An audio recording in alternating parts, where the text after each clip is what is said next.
Hello, race fans, and welcome to round 5 of the MotorMotion GT3 Championship, sponsored by Player1 Sim Gear. If you missed all the action last week, we were at Catalunya, and this is how they finished. We had Hosking in first place for Scarborough Motorsport, Foster in second for Diffusion Race Engineering, Atkinson in third for NED Racing, Holton in fourth place for Black Rose Racing, Davey, the privateer, in fifth, and Von Duve in sixth place for WTC. Rounding out our field on track was Piers for Strike Racetech. Unfortunately, there was a no-show from Scott. Moving down to our pro drivers in the gold lobby, we've got Barlow, who took out the win for Black Rose Racing, securing some very valuable race points. Mead in second place there. Big Bruce the Shark for Diffusion Race Engineering. Adard up there for Strike Racetech in third place. Kesby in fourth for Scarborough Motorsport. Taylor in fifth place in the pro drivers. Apologies for Gridline Racing. Taylor for WTC just behind, and Griffin rounding out the field for round 4. That was the round before. That was last week. So the driver of the day from that went through to Foster for Diffusion Race Engineering. Our commentator Nick stated that he started in fourth place, had a fantastic run along the mile of mediums, running it long. It was very bold strategy, pitting with 27 minutes just remaining. It was a very risky call, but the team's engineer knew the plan. Foster grabbed the lead once the two stoppers had completed and held it right until the closing stages when his tyres did finally give out, almost pulling off an amazing win. Of course, over in Group B, this is how they finished last week as well. We had last fortnight we had last week off due to the public holiday. Joinson taking out the win for Scarborough Motorsport in that beautiful 911 Porsche. Van der Zandt in second for WTC Racing. Camilleri with her first podium for NED Racing there as well. Brun in fourth for Gridline Racing. And then we saw E. Simmons, the rookie. He was a fill-in driver for Diffusion Racing, and he finished up the order ahead of quite a few of the Pro-Am drivers, doing a fantastic job. And we had Kutcher there in sixth place for Black Rose Racing, followed by Scarborough and Rushton. So they'll be second and third, respectively, in their fields. But again, finishing ahead of some Pro-Am drivers. So the amateur drivers really putting on a show last week at Catalunya. We can look at that replay. It'll be live on the YouTube if you go back through our videos. Round 4. We had Rick in ninth place, Parker in 10th, Sampson rounding out the field for the Pro-Am drivers for Diffusion Race Engineering, followed by Piers, Britnell, Foster, and White. Camilleri ended up with the driver of the day from George Cook over in Lobby B. She had a great day out at Catalunya, qualifying third, stayed out of trouble, managed her strategy to perfection despite losing several positions early in the race, bring home her first podium finish, third place overall. Congratulations. This is the list of drivers that we are going to be looking out for tonight here in Lobby A. We've got our WTC team, Von Duve and Taylor. Our Gridline Racing team drivers, Scott and Taylor. Diffusion Race Engineering, we've got Foster and Mead. Strike Race Tech, we have Piers and Adard. For Black Rose Racing, we've got Holton and Barlow. Scarborough Motorsport, we've got Hosking and Kesby. And NED Racing has Atkinson and Ison. And of course, we've got the privateer, Davey, who will be out on track for us today. There may be a couple of changes to this lineup, as we just hearing now through the comments through race control that there's a couple of reserve drivers be filling in. We'll come back to that action for you very shortly. So the standings, how do they look at the moment? Scarborough Motorsport is now out in front in the lead with that 911 with 203 points, followed by Black Rose Racing, 188 points in their Mercedes. The WTCR team is equal third with Gridline Racing. So the Jag and the BMW tied now on points for third place. which will put Diffusion Race Engineering in 5th with 141.5. Now, you might be wondering, how do they have half a point? That is because they had that reserve driver filling in for them last week. So they only receive half points towards the team's title, but still valuable points indeed, as you see NED Racing now dropping down to 6th place, and of course Strike Tech rounding out our teams in the standings with a very unfortunate start to the series so far. Where does that look for us in Group A? That's Hosking in the lead at the moment. He's the guy that's made his way to the front for Scarborough Motorsport. Davey, the privateer, still in second. Atkinson right behind him, only a point away with 48 points for NED Racing. Foster in 4th. Holton 5th. Scott 6th. Von Duve in 7th. And Piers rounding out the order for Strike Race Tech.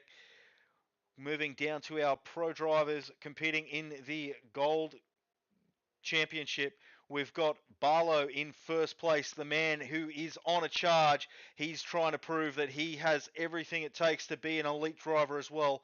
Well out in front with 88 points over Kesby on 50.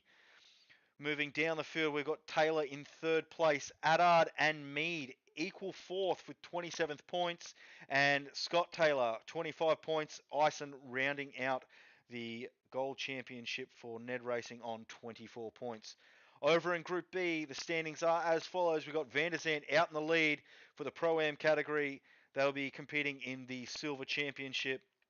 Parker, the privateer, 49 points. Johnson in 3rd with 42. Camilleri for NED Racing on 26. Jeff Brunn for Gridline Racing on 25. Matty Kutcher for Black Rose on 24. Samson, 17 points. And Rick rounding out those Pro-Am drivers for Strike Race Tech on 9 points. Moving down to our amateur drivers competing in the Bronze Championship, we have Rushton really putting on a show in the amateur category, followed by Scarborough for Scarborough Motorsport. Robinson in 3rd place with 42 points. Britnell with 39. Foster with 36. White with 25. And Pierce rounding out the order on 19 points. The weather today is cloudy and chilly. They do have a mandatory soft tyre that they do need to use, so we'll have to keep an eye on track temperatures. It doesn't look like it's going to rain. Very low chance of precipitation. 60% chance of rain, but we're not too sure if it's going to come through. It looks like it's starting to clear up a little bit, but it's still a bit cloudy. That's right, round 5, Laguna-Seca. It's a 60-minute endurance race on those race softs as a required tyre. Teams can pit or start with a separate tyre if required. And of course, our sponsor, Player1 Sim Gear. Player1 Sim Gear was created by sim enthusiasts for sim enthusiasts. They're a Melbourne-based and 100% Australian-owned and operated company. When they launched Player1, they set out to create an online destination for racers, flight simmers, and not to mention sim farmers, sim space pilots, sim truckers, and all other kinds of sim fans. So to shop for the best hardware at the best price, make sure you visit www.p1simgear.com.au. And if they don't have it in stock, reach out and let them know. They'll do their best to go out and find it. So a last look at the drivers across the championships that we're going to be looking at today. In the Platinum Championship, these are your drivers in the elite category, and the Gold Championship running side by side with these guys. They are the pro drivers on track. As we now cross live to the track, we're going to jump in and have a bit of a look. But first of all, we're going to introduce the man himself, the Golden Voice, Nick Pautasso. How are you, mate? Good evening, Joel. Good evening, everyone. It's been a very long time since we've managed to do the Player1 GT3 Championship. I've missed out on so much since the last time we called all the action at Circuit de Catalunya in Barcelona, where what we saw was an amazing race between Scarborough Motorsport and Diffusion Racing, where it all came down to those last few laps, where I said that my driver of the day was either going to be Hosking or it was going to be Foster, but I had to say that if Foster could have held on for those last remaining 4 laps, my goodness, that would have been the best victory that we would have seen so far in the Player1 GT3 Championship. But Hosking managed to pull through with a better strategy taking that win, going for two. That got him 2 wins in a row. But he'll be looking tonight. He's looking very strong around this track tonight. So he might be looking for a 3-peat, a hat trick of victories. But we shall find out as the qualifying will start to commence in just over 15 minutes time. So the drivers are out on track, just getting their warm-up laps done, getting those few extra miles around this beautiful 3.6 kilometer circuit, which is Laguna-Seca Raceway, also known as WeatherTech Raceway in Laguna-Seca. For the Spanish translation, Laguna-Seca is a dried up lake, is a dried lagoon rather, but it's very hard to predict that why we would see any rain here in California. California is usually known as one of the driest countries, or one of the driest, or we can say, states in America, and it's not really known to have a lot of wet weather around this track. So it'll be very interesting to see if we actually do see rain tonight, but I don't have my hopes up high for that 60% precipitation of rain. But as most race fanatics will know, this track was also known as Mazda Raceway Laguna-Seca. So before, when we go down to that infield section at turns 2, 3, and 4, we used to have the old banner where it said Mazda Raceway, and that just reminded me of the old days of your Forza Motorsports in your early days of GT2 and 3 on PlayStation. So a lot to look up to tonight. We have a few replacements here in the Player1 GT3 Championship. So we have a few brand new names joining us tonight as the substitute for Von Duve. We in car 1777 and 117.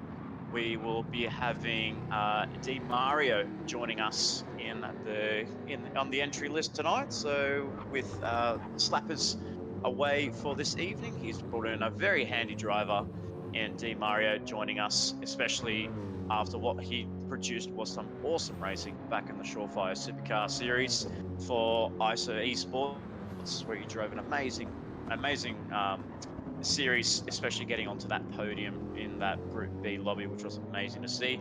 And also breaking news, is with Car 98, the pilot of Black Rose Racing, as we do have a live picture right now, and I don't think we want to be seeing that car 98 facing the wall there, but it is confirmed that Aidan Holt and Captain Muffin 88 has retired from the Player1 GT3 Championship due to some personal reasonings, and so we wish him all the best for all of that, and hopefully and everyone at MotorMotion E-Series will be looking forward to seeing Captain Muffin, our favourite chop chip muffin, out on track in the near future, hopefully maybe later on in the TCR Cup or later in the year for MotorMotion. But he's actually being replaced by the team boss. So the team boss has stepped away from the garage, just like your Jamie Whincups of Red Bull Ampol Racing in the V8 Supercars. So he goes from the team box, playing the role as team engineer, to now race driver. So he's going to have a lot of things going on in his head. He's got team engineer, he's got team principal, and now he's the lead driver in the elite class. So a lot of weight on James Lee to get his car 79 in around this track, around this what's going to be a very hard race here. So it's going to be, I'm really looking forward to this event, Joel, and I'm also looking forward to commentating alongside you once again for this awesome event. Absolutely, mate. It's always a pleasure commentating with you. It has been fantastic so far. We're up to round 5, so this will be the 5th time out with us side by side in the GT3 Championship. And like you just said, we've got a couple of new faces on track between both James Lee and GP Mario, which these guys in the practice session are actually looking quite strong. I know we did see a bit of footage there with James Lee off to the side and onto the wall, maybe just shaking off those jitters and a little bit of cobwebs and dust. He's not going to take long to get back onto the pace by the looks of things, as we see him cruising around this track looking pretty solid. We'll come back and see what sort of a lap time he has by the end of this. But another surprise was DP Mario. He's consistently doing some 23s in his practice. We haven't seen him on track this season, I don't believe. So it will be really interesting to see how these guys go, being thrown in the deep end at round 5. It's going to be very, very interesting to see. Definitely securing those very valuable team points. Remember, these guys will be only competing for half of the points that they secure to go towards their team, which is why we did see Diffusion racing there with a half point on the totals. Absolutely, and what we saw in the Silver Championship and Bronze Championship, we did see Ethan Simmons, who was replacing Richard Robertson last time out at Catalunya, where he actually won the Bronze Championship race at Laguna-Seca. So he actually took victory in the amateur class, and he did an amazing job to get that car, that Diffusion car, on his debut.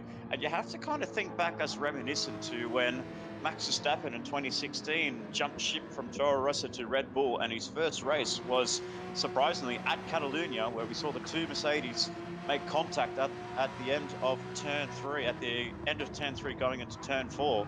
And then all of a sudden a young charger called Max Verstappen came through and took his first victory for Red Bull in 2016 on his debut, and with that came countless victories and two world championships next to his name. So it was a great sight to see Simmons join us in MotorMotion. But yes, like I did say, the drivers that do race as a substitute, they only do score half points. So whatever they get, unfortunately, it doesn't count towards their driver tally, but it only counts towards the championship, the team's championship standings. But I will have to say, Joel, my goodness, Scarborough Motorsport in their Porsche 911, they have come out of the box flying. I mean, out of all the 4 classes, 3 drivers scored podiums last time out at Catalunya, with only Kesby just missing out and finishing in 4th place. And that was a really positive weekend by Scarborough Motorsport. Absolutely. We've been saying so far with this season that this car is just absolutely phenomenal on the fuel. It is the only MR car in the entire field. And these guys, I don't think they realised it at the start of the season when they were forced to make their car selection on their roulette system that we have. But they've done absolutely fantastic. This car has been an absolute weapon, and their drivers have been absolute machines. These guys have been having a really good run of it so far. Unfortunately, as we do the commentator's curse, Kez runs a little bit wide and sees himself back into the pits for a little bit more practice. Those Porsches have been fantastic through the first half of the series. We're pretty much at the halfway point now, which is where we've seen a lot of the sort of longer and windy tracks. Moving forward from now, it's going to be a little bit of a different story track layout wise, so we'll have to wait and see how the Porsche does handle some of these other tracks with a couple of left-right turns rather than your long winding straights. So we'll just have to wait and see. I think they've done a fantastic job so far. The points they have into the lead coming into this is absolutely fantastic for them. So hopefully they can continue on their rampage through the series and secure themselves up very highly towards the end of it. But it's not over yet. As we said, this is only round 5 of 10, so we've got a little bit more to go. Yeah, absolutely, and I definitely want to be keeping an eye on the 2 BMW manufacturer drivers in both Scott and Foster, who are currently leading 1 and 2 in the practice session, and they're not separated by much. But you could say the BMW's become a really bit of a dark horse this season. That it's really interesting that most of us thought that the Mercedes would actually be leading the way in this championship, as we did see Black Rose Racing up the top of the team's championship only a while back before Catalunya, and then afterwards they just started to just plummet down. But I mean, the one driver that has been keeping up that Mercedes reputation has been Scott Barlow in the Gold Championship, and the man is just unstoppable. He's won 4 in a row, Joel. So he's going to be going for a 5. He's going to go for a 5 tonight. I mean, he is so close to the drivers that are in the elite class, but I don't think he's there just yet. I think he's a little bit behind, as we have seen in the results. He hasn't actually finished ahead of an elite driver since round 3, I believe it was. I can't remember what track that was, but round 3, I think he did finish ahead of Nick Pearce and in Strike Race Tech. So he's got potential, but I think he just needs to find a little bit more in himself and probably in the car that can really propel himself and just tell the elite drivers, look, I know I'm in the gold class, but I'm here to play with you boys in Elite. Absolutely, he is one of those drivers that has been absolutely fantastic to watch. He's very, very much so dominating the Gold Championship there with the pro drivers. But yeah, he's knocking on the door of elite status. He's very close. He's knocking on the door.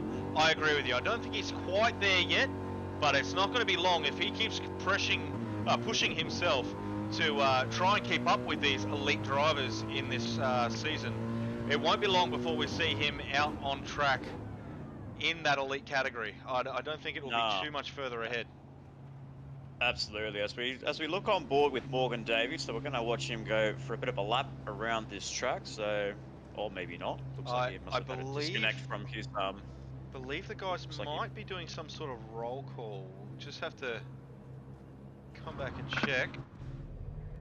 No, okay, so it looks like we're about to lose the lobby. Ah, possibly. There you go. So, alright, very interesting. So it'd be, I mean, I guess in a way that, like I was going to say that once we have our drivers going through their roll call stages, that it will be really interesting to see how we can go for an onboard with one of the drivers. Maybe we'll do it through the qualifying session. We might be able to see an onboard of how one of the top drivers in MotorMotion in the Player1 GT3 Championship will take us a lap around this track. But I will say that it is a nature for, as there you go, we have a bit of confirmation there. So a bit unlucky on your end there, Joel. But but as you've tried to go all week, just trying to like work on trying to get some sort of connection coming through. But I guess in a way, it is what it is. Hopefully we can bring you back the lobby action, ladies and gentlemen. So do bear with us. We always do have some technicalities. It's never always a smooth streams in any form of league racing that people do. So we'll wait and see how so what we might do, guys, is we might cut over to a quick promo break, show you everything that's happening with MotorMotion at the moment as we try to sort out this issue.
we are back, ladies and gentlemen. Apologies for the technical delays, having a little bit of issues with our NBN connection here. And we're back. Nick, here we go.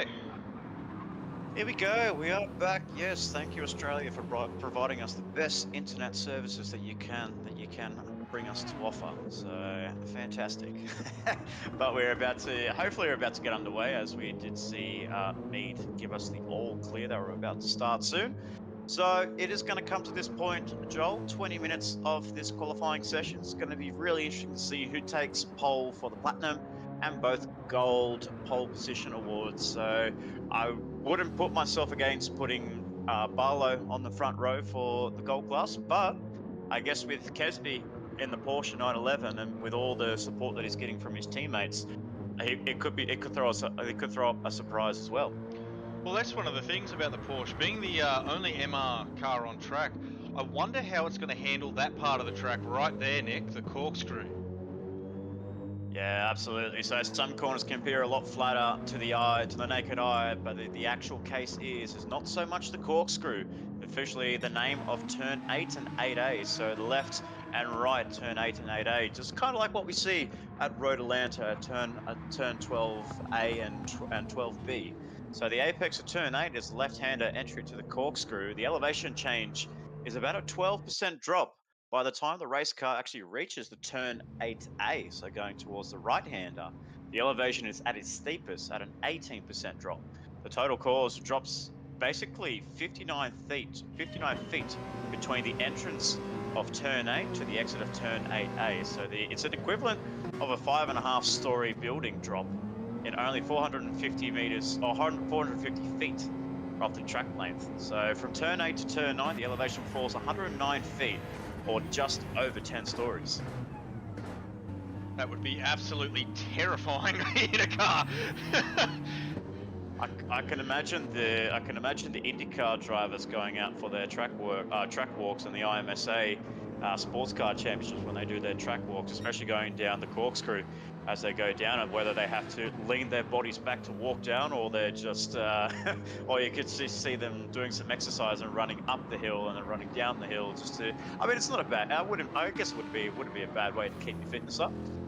Absolutely, it'd be hard work on the legs, that's for sure, as we see these guys heading around on their first outlap here in the official qualifying session. We see DP Mario working hard to warm up his tyres on his outlap there. He wants to really stick down a fast time.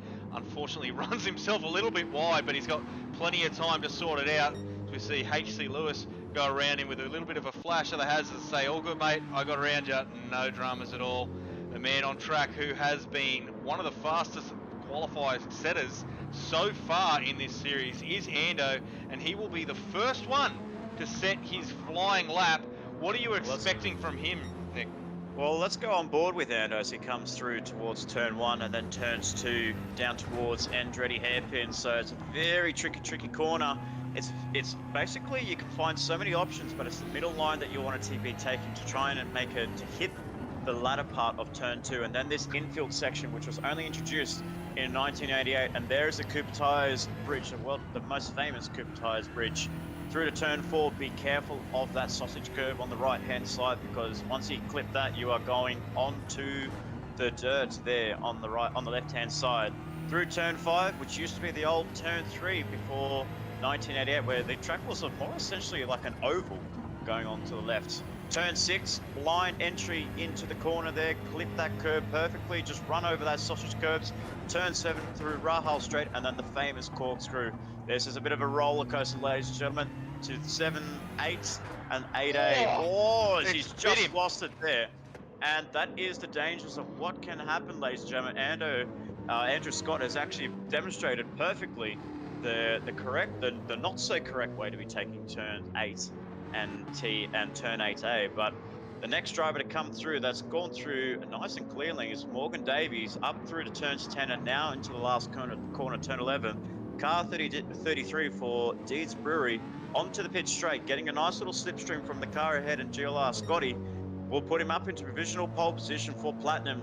Scotty has got himself into provisional pole position for platinum, for gold championship.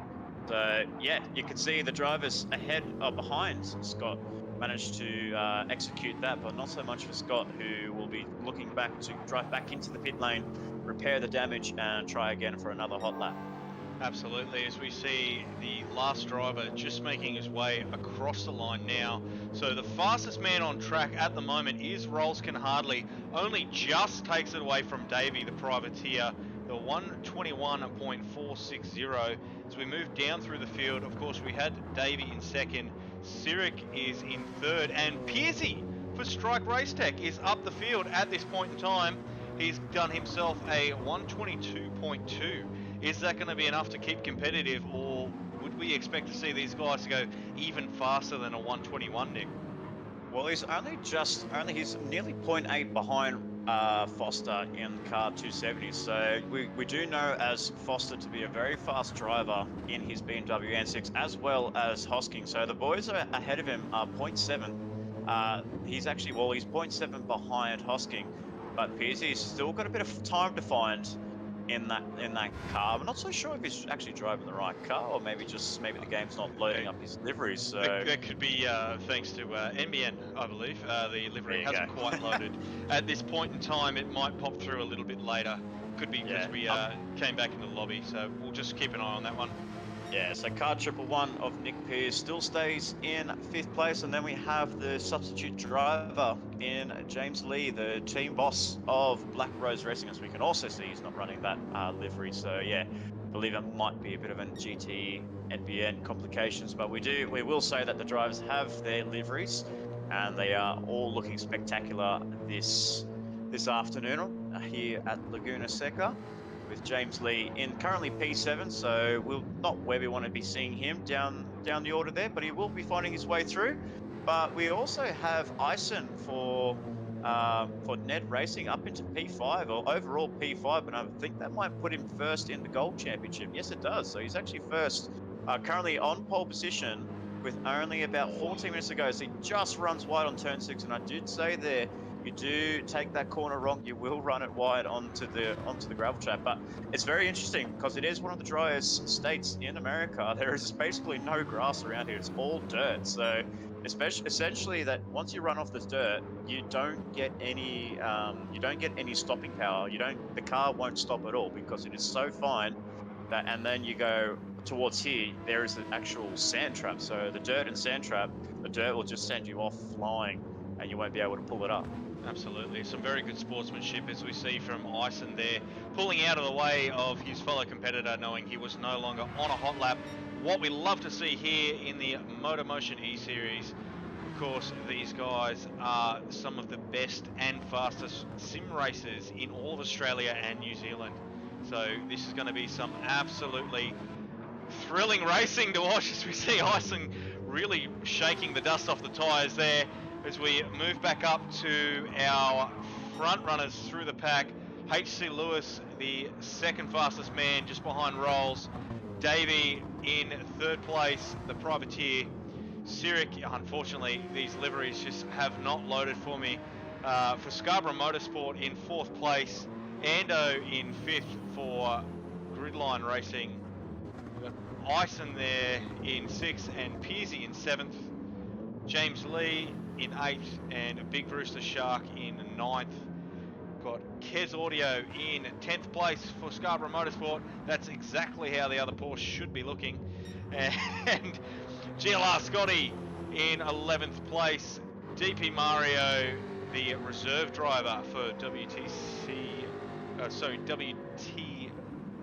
I had it right. WTC Racing in 11th place. GLR Scotty in 12th. Sir Dids in 13th, we've got Scott in 14th, and Aussie rounding out our field at the moment. We'll have to keep an eye out on that timer in the bottom left, as we've still got plenty of time remaining in the qualifying session of round 5 here at Laguna-Seca. It's actually very interesting to see Barlow down there in 14th and nearly like second last place there. So he hasn't really been able to get a clean lap in that car 36 Black Rose Racing. So obviously he's got a long time to go. He's only got about 12 minutes now before he can set himself a fast lap. So 12 minutes, you think it's going to be a long time, but if they're setting 1 minute 21s, 1 minute 22s, that time will actually fly by. And the more you wear out your tyres, and the more you circulate around the track, if you come into the pit lane, you're going to realize all of a sudden that it could be too little too late. So you don't want to be making that mistake in pitting too late for fresh rubber, because it does take a little while, especially for the soft tires. It does take an extra lap just to get that heat cycle in around this track. But because there are a lot of corners, a lot of short sharp corners, but the tires will eventually heat up on that outlap, and then you may be able to get some sort of grip levels in going into turns 2 and 3 in that infield section. But here he is coming onto the back straight, onto the pit straight rather, for what looks to be a much better competitive time here, as we see go up only to 12th place though. So he's only 1.4 behind the overall pole position in Foster in that BMW, but it hasn't really put him first in Gold Championship for the pole position at the moment. So he's got a lot of time to find. And the other side of that too is we're talking about the pitting for tyres and how long they take. The pit here is a considerably long pit. It's quite lengthy. It takes about 50 seconds in and out, but you're only losing about 30 seconds of race time because you do cut out the entire first and last corner. So these guys are going to have to be a little bit strategic during the race, whether they want to try and push for a 2-stop or sit it on the 1-stop and save some fuel. We'll be able to tell the strategies quite early on, I believe, with who's saving fuel and who's not. They will be the guys that will be doing the 1-stop or 2-stop strategies. It's a very long stop here, so it's very risky to try that 2-stopper. We'll just have to wait and see what the field decide to do. All right, exactly right. So we're about halfway through to the session now. So we go through the top 3, actually the top 4 are all covered by 4 different manufacturers. So you've got Foster in the BMW M6 currently sitting in provisional pole position. Then you have Davey in the Mercedes AMG, only the 2016 model version. We did see the 2020 version come out in the latest Gran Turismo 7 patch update 1.32. And then we have Atkinson in HC Lewis rounding up the final corner onto the pit straight. Looks like he can find an improvement on his lap time. Not quite, he's only 0.5 down, but in the Aston Martin, it's actually one of the oldest makes on tonight's calendar rather. And then we have Hosking in a position, well, he was position 4, but now he's jumped up to P2 on that last lap. So 4 different manufacturers occupying the top 4. So it shows the close parity between the 4 brands here at Laguna-Seca. But the one brand we're not seeing really high up the grid are those Jaguars. And Michael, I don't know, like they're just lacking. I have a feel that they just don't have that overall performance. But I guess in a way we'll have to wait for what DP Mario can do as the reserve for WTC Racing. Absolutely. As we move down the field there, we can see he's currently in 11th place overall. So he's got a little bit of work to do as the elite driver for WTC Racing. To get his time a little bit further up, give themselves a better starting point at this race. It's quite interesting. The Jag was deemed to be one of the favourite cars at the start, but after one of the balance of performance updates, this car was very heavily penalised essentially, and now it's just really struggling around the track. Yeah, absolutely. As we can see those times at the top 3, they're getting really close. We did see Lewis come through with a 1:21.1. So between the top 3, it's covered by less than 1/10 of a second, ladies and gentlemen. The gap times are just incredible between those 3 drivers. They're just putting on a class act around this 3.6 kilometer circuit. And it's about just under 8 minutes to go. We still have, I believe, Eisen is still leading the way in the gold pole position, so he's still doing a very good job as we look through. Yeah, there he is. He's currently sitting P8 overall, and he's still championship. Sorry, Nick, we just lost you for a second there, but you're back now. That's all right. It was a 1:22.1 from Eisen, so like you were saying, that puts him in the pole position for the Gold Championship. So. And even in the Gold Championship, you have 3 manufacturers in the top 3. We've got Eisen in the Aston, you've got Mead in the BMW M6, and then you've also got Kesby in the Porsche. So it's great to see some good variety around this track there. So there's not one for favoritism of what car is stronger, what car works around this track here, because you've got 3 brands inside the top 3 for both classes, and they're both showing that their car has the pace, but it's all about those next 2 hours, Joel, and how their cars work through strategy and through racecraft. Absolutely, it's going to be a very big challenge, not just of endurance but strategy as well. An hour around here is going to feel like an eternity when these guys are constantly putting out, lap times of the 121s, 122s. So it's going to be really hard for these guys to keep their nerve, keep their patience, but stay true to their strategy as well and not push too hard.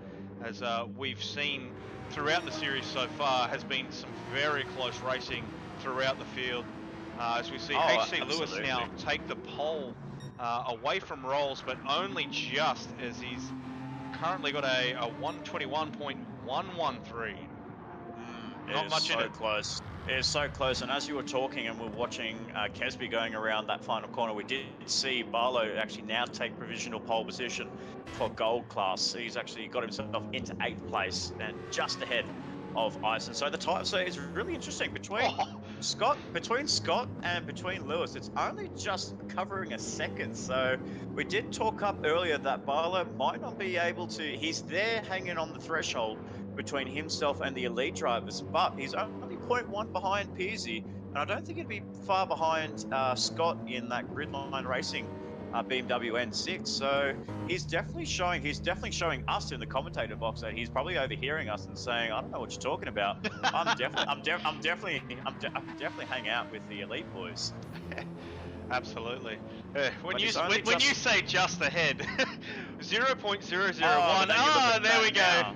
Wow. Ison has just taken our provisional pole position for the gold class. So he's actually now today. There was only about 0.01 between Scott and Ison, and now Ison's actually gone back ahead and put in a comfortable margin there of 0.225 of a gap.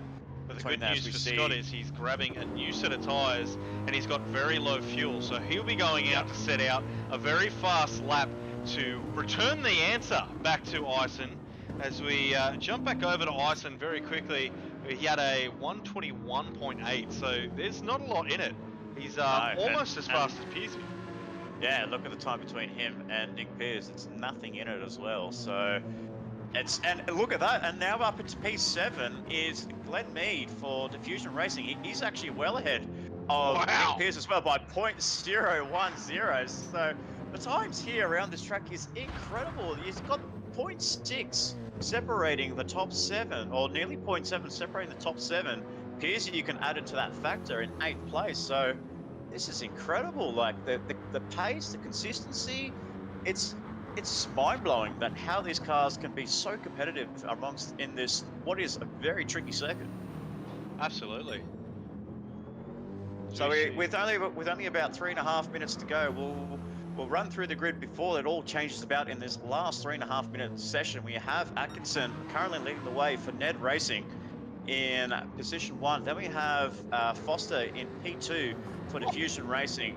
He's only just ahead of Hosking in 3rd place, and now we see Lee actually blustering up through the field now up into P4 for Black Rose Racing, making his debut, but he's just about to run out of fuel, so he might just have enough time to put in a fresh set of boots and fill his car up. And then we have the privateer in Davey in 5th place, but the one name we're actually seeing down the order there is Scott in Gridline Racing. So he did miss out last time at Catalunya, so he's back. He wants to try and take a vengeance, but seriously, he's only 0.2 behind Lewis. So it's very interesting.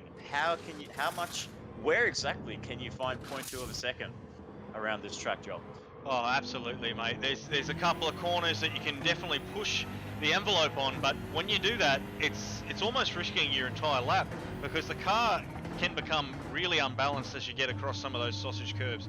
That last corner, you can sort of just dive the left side wheels to the left of the sausage curve and take that corner very quickly, but you do run a big risk of unsettling the car and spinning. So honestly, to find 0.2 of a second here, it's almost one of those situations where you just clench, grin, and pray for the best.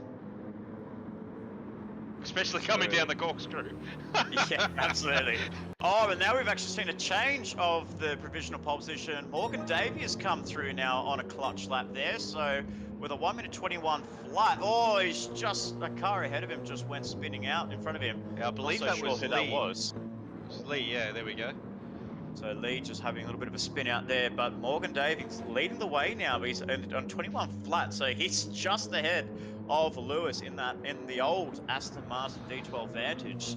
So the old girl doing a very good job for NED Racing in getting that in that late 2012 Aston Martin right up the top there in P2. But the big question is, does he have enough fuel to get around this lap? Because this looks pretty good as well. So he's only 0.041 up, so this will be his last lap. He won't be able to come in and refuel because he's going to run out of time. Negotiating turn 10 very nicely, and then coming up to turn 11 for the pit straight. Try and get that apex in nice and early, and then plant the throttle down on the right pedal. As he comes through to the pit straight, will he improve his lap time? Will he get to 20? He does! And that is a really competitive lap time there. He's saying, take that, boys. A 1:20.8. That is his qualifying session over. He won't be able to make it around the track. I don't think he'll be able to make it to the weighbridge and provide any samples. And then we have Hosking coming through into P2. He's right up there as well. So he's the next driver into the 1:20 as well. Just missing out, and he's also out of fuel. So that's his session over. But now we've got to keep our eyes on the drivers behind. We did see Scott from Gridline jumping into the pit lane a few minutes ago, so he'll be on a hot lap as well. Lewis, oh, he might be running low on that fuel. I'm not so sure, but as he comes through here, oh, he's just run wide through 10.6, and that's his session over. What about Rolls can Hartley? Just on a little bit of fuel left in his tank as he comes through the Rahal straight for the last time in qualifying. Can he get himself up into the greens, or even a purple lap as he negotiates the corkscrew for the last time? As he comes down to the timing sector, no, he's only 0.3, so you're not going to be able to find 4/10 in this last section, unfortunately. So that's Rolls' lap done. Now we have to, and then we also got to keep our eyes on Scott as he comes through. No, so Scott actually, that's a real big surprise there. Scott actually well down in 6th place. I did not expect that from the man. He does have damage there, so he must have come off at some point around that lap there, as we see the front and front left damage on that car. So we continue down the field. Brucey coming around for the final time. So he's the man that's on. So he's the man that's currently on provisional pole position for the gold class. Won't improve his lap time there, but we will have to keep our eyes on Ison. Right behind, he doesn't improve at all. So let's look back down and see if we can find Barlow and Kesby down in 10th and 11th place. So Barlow's done, Kez is done. So actually no, Kez is coming around, but he's nowhere near the lap times at all there. So can't hype up Kesby, unfortunately, but there you go. I think that is the end of the session. I don't see anyone else on a hot lap, but do see someone coming through turns 10 there. Not so sure who that could be. Must have been DP Mario, but I believe that is the end of our session here, Joel. We have our two pole sitters, Morgan Davey for the Platinum Championship, currently on pole position with a 1:20.801, and then we have Glenn Mead for Diffusion Racing in 7th place with a 1:21. So excellent session by our drivers here this evening, both very good laps, and I will say that at one point we were calling it as the top 10 or the top 8 or top 9 were covered by less than a second, but both Davey and Sirik, my goodness, where has that pace come from? Yeah, they've definitely pulled it out in the very dying minutes there to jump themselves ahead of both Lewis and Rolls, who were basically punching it out lap after lap. And then Davey said, hey, remember me? I'm the privateer that's been kicking everyone's butt. Takes pole position, absolutely well done. Sirik for Scarborough Motorsport putting on a fantastic show for them, grabbing 2nd place, both in those 1:20s, absolutely flying. I don't know where these guys are managing to find the time. They are phenomenal lap times around here for sure.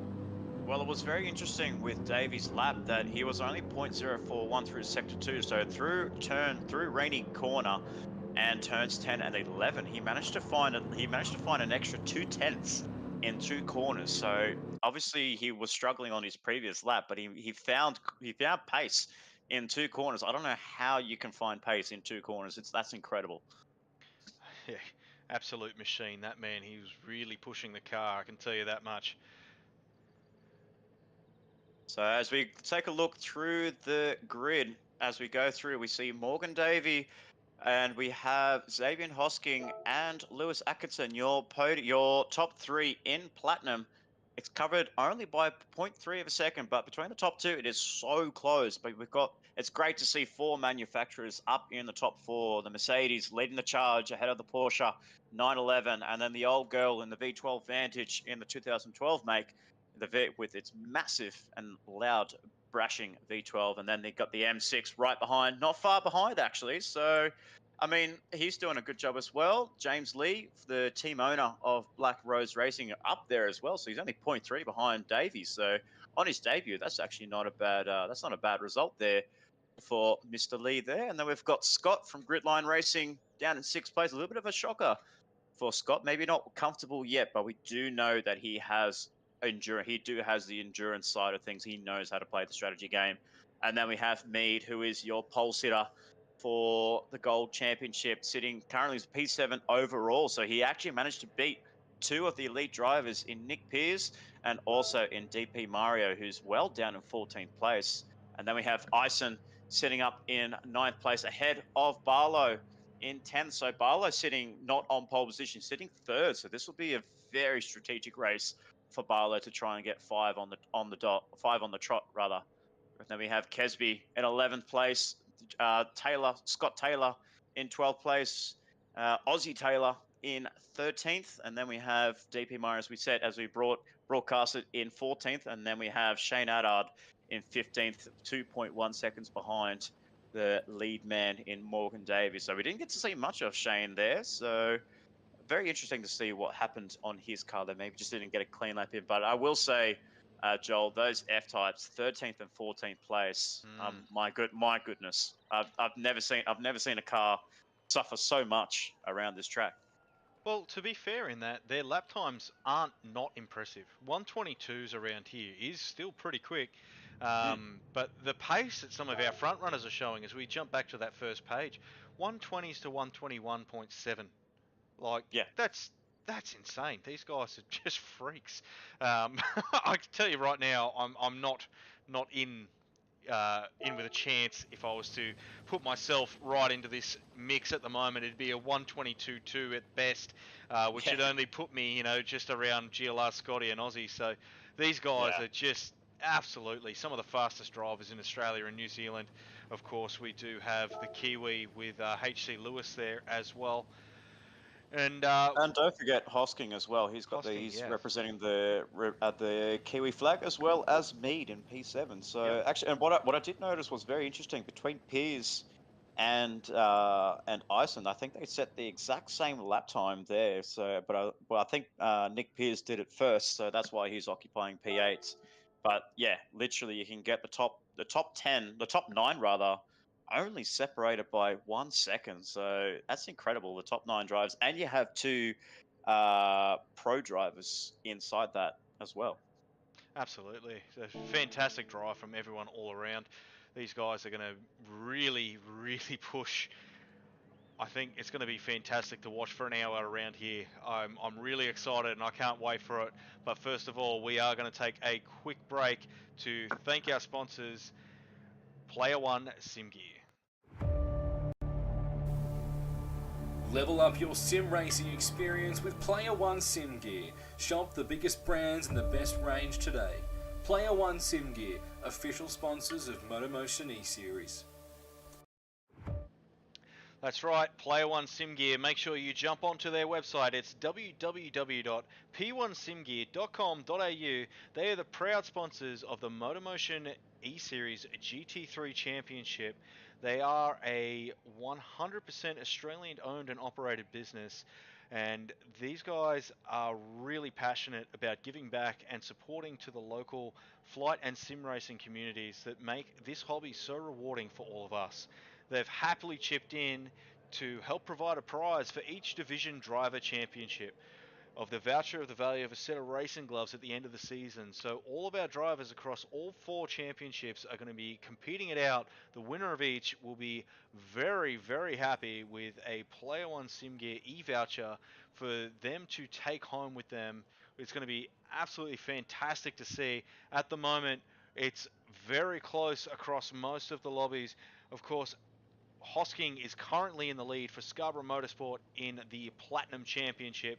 Barlow is currently well out in front for the Gold Championship. We could almost say that e-voucher is his unless the next 5 rounds do not go his way. Absolutely. And sorry to disrupt you, but I was going to say, like, overall, if you put all of the leaders in both classes, you could just see Scott Barlow is just leading the way ahead of Van der Sant, who is representing the silver class, as well as Rushton in the bronze championship. And then you've got Hosking down there. So if you put the leaders in both categories, you could say the elite driver is well down the order there. But that's a testament to the drivers this evening that it works in their favor that if you get the gold drivers finishing ahead of the elite drivers, especially in this race tonight. So we'll be interested to see what Mead can do in P7, how far he can move up the grid. But if he finishes ahead of a few elite drivers, he will actually gain some valuable points in his championship. Absolutely, 100%. I think that's why Barlow is so far in front. He did have those couple of rounds where he did finish ahead of Piers, and I believe at one point another driver as well. So he's well in front, 88 points to 50 from first to second in the Gold Championship. Of course, over in Group B, the leader of the Silver Championship is Van der Sant for WTC Racing, and the leader of the Bronze Championship is Rushton for Gridline Racing. So four different teams across the 4 different categories, and here we go, getting ready to go live now. Fantastic to see the guys out on track. As we get ready for those lights to go, we are racing. Morgan Davey leads the pack of 15 angry drivers in the Player1 GT3 Championship. Morgan Davey will lead Xavier Hosking in the Porsche 911. Lewis Atkinson in 3rd place with Robert Forster right behind. So the top 4 in 4 different brands of cars. But it's all about the long strategy. We're only up 22 seconds of a 2-hour racing, of a 2-hour enduro for our drivers this evening. Actually a 1-hour enduro, so it'll be very interesting to see how we can get these drivers going around the track. Some drivers clipping the gravel trap on the outside there of turn 4, then going into turns 5, turn 6 of the infill section. So it used to be the old turn 3 from the pre-1988, and then up into turn 6 where we go onto the Rahal straight for the first time. Still Davey leads the way, and then coming through down to the famous corkscrew turn 7 before you get into turn 8 and 8A. All drivers look to be negotiating that very nicely there. Turn 9, rainy corner, and then into turns 10, but our drivers doing very well. Not seeing too many incidents back there. We do see a bit of a gap between the lead pack and then another pack down the back end. Absolutely, so there seems to be a bit of a gap from 9th back, I think it is. So we've got Big Bruce the Shark, 7th place there. He's starting to fall away from Ando in 6th place. These guys have got their own little mini pack in between. So we've got Bruce, Pearsey, and Ison, I believe it is, there, which is 7th through to 9th. Bit of a gap back there through to Kez and Scott. So those guys have managed to sort of make a bit of a gap, not quite able to hang out with the leaders, and we've got a little bit of a split in the battle packs here, which we would usually see, but not this early on. Oh, as we see, I think it's Scott get all sorts of mixed up. No, it's not Scott. That's Taylor. That's Scott Taylor. Oh, Yeah, no. the other Scott in the Gridline Racing camp. He just we can try and see if we can grab a quick replay of what happened to him. He must have just clipped the corner, then clipped the curb there on the outside of turn 3 and just put on the hard gas for too long. And yeah, that must have just sent him onto the track.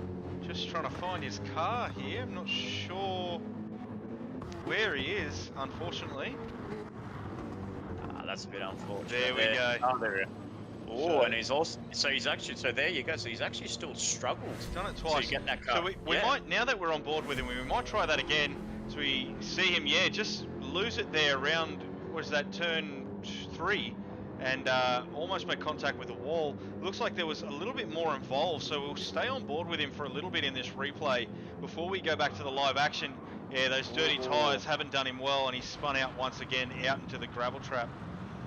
Oh, he's just luckily to get that out of the gravel trap there, but that's really hampered his progress. He's 18 seconds behind Adard from Racetech. It's man, I think unfortunately for Taylor, he has been having a bit of bad luck in this championship. I think he started off pretty strong in the opening couple of rounds there, but unfortunately he just had a bit of a struggle, but a little bit of struggle streak since round 2. So hopefully we can get some sort of redemption, and maybe he's well known to pull off a worldy strategy with tyre conservation and with the fuel as well. So we'll look out for him later on in the evening. But we still have Davey leading Hosking in second place. The gaps, the orders still stay the same. I do see Ando's just got ahead of Lee, so he's up into 5th place, but Hosking is really piling on the pressure to Davey in 1st place.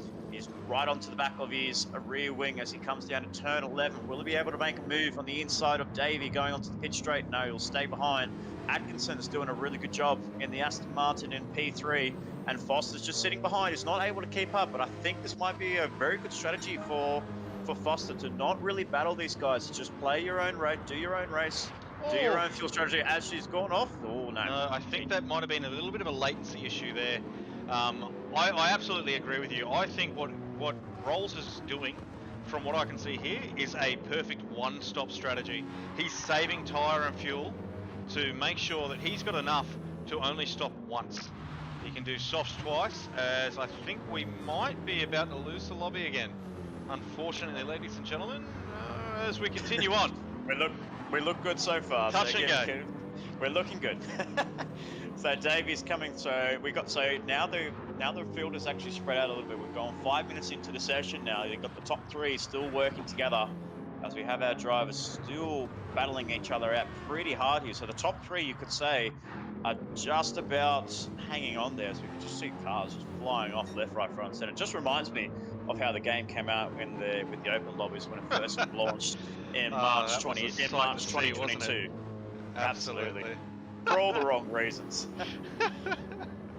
But now hopefully we've got everything more or less sorted. We can see the top 5 between Scott and Davey. I want to see what the gap is between those top 5 drivers. So Ando down in 5th place. He looks to be about 4 seconds. So yeah, there we go.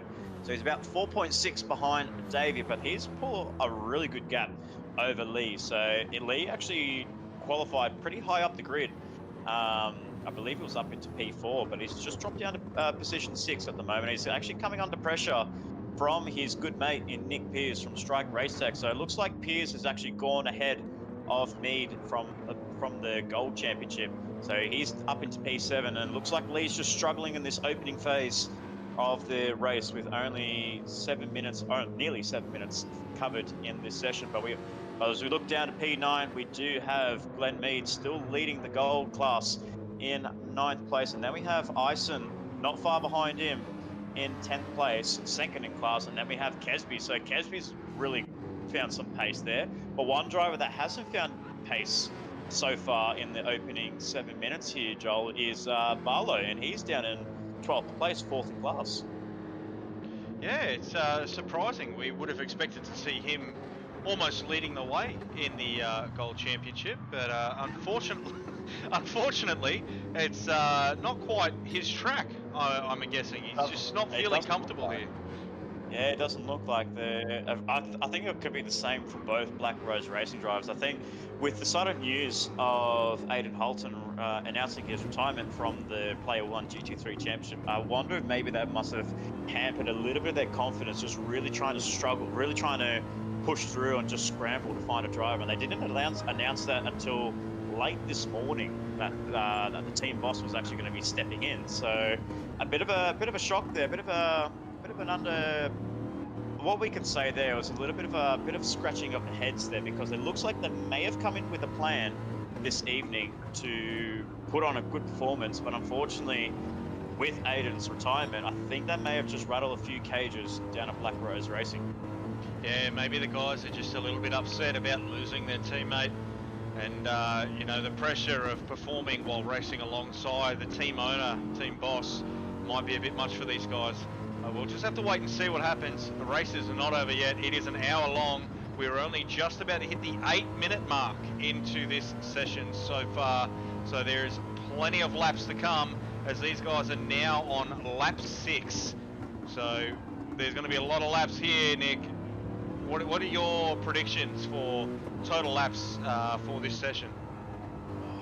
Oh, I mean, we were looking at about a 1 minute 20 lap there, which was actually set by Hosking down in up in second place. So we're looking at about, I have to do quick maths in my head, we're looking at about possibly 40, maybe around about 40 odd laps, I would say. Maybe less, 38 to 40 laps, I would think.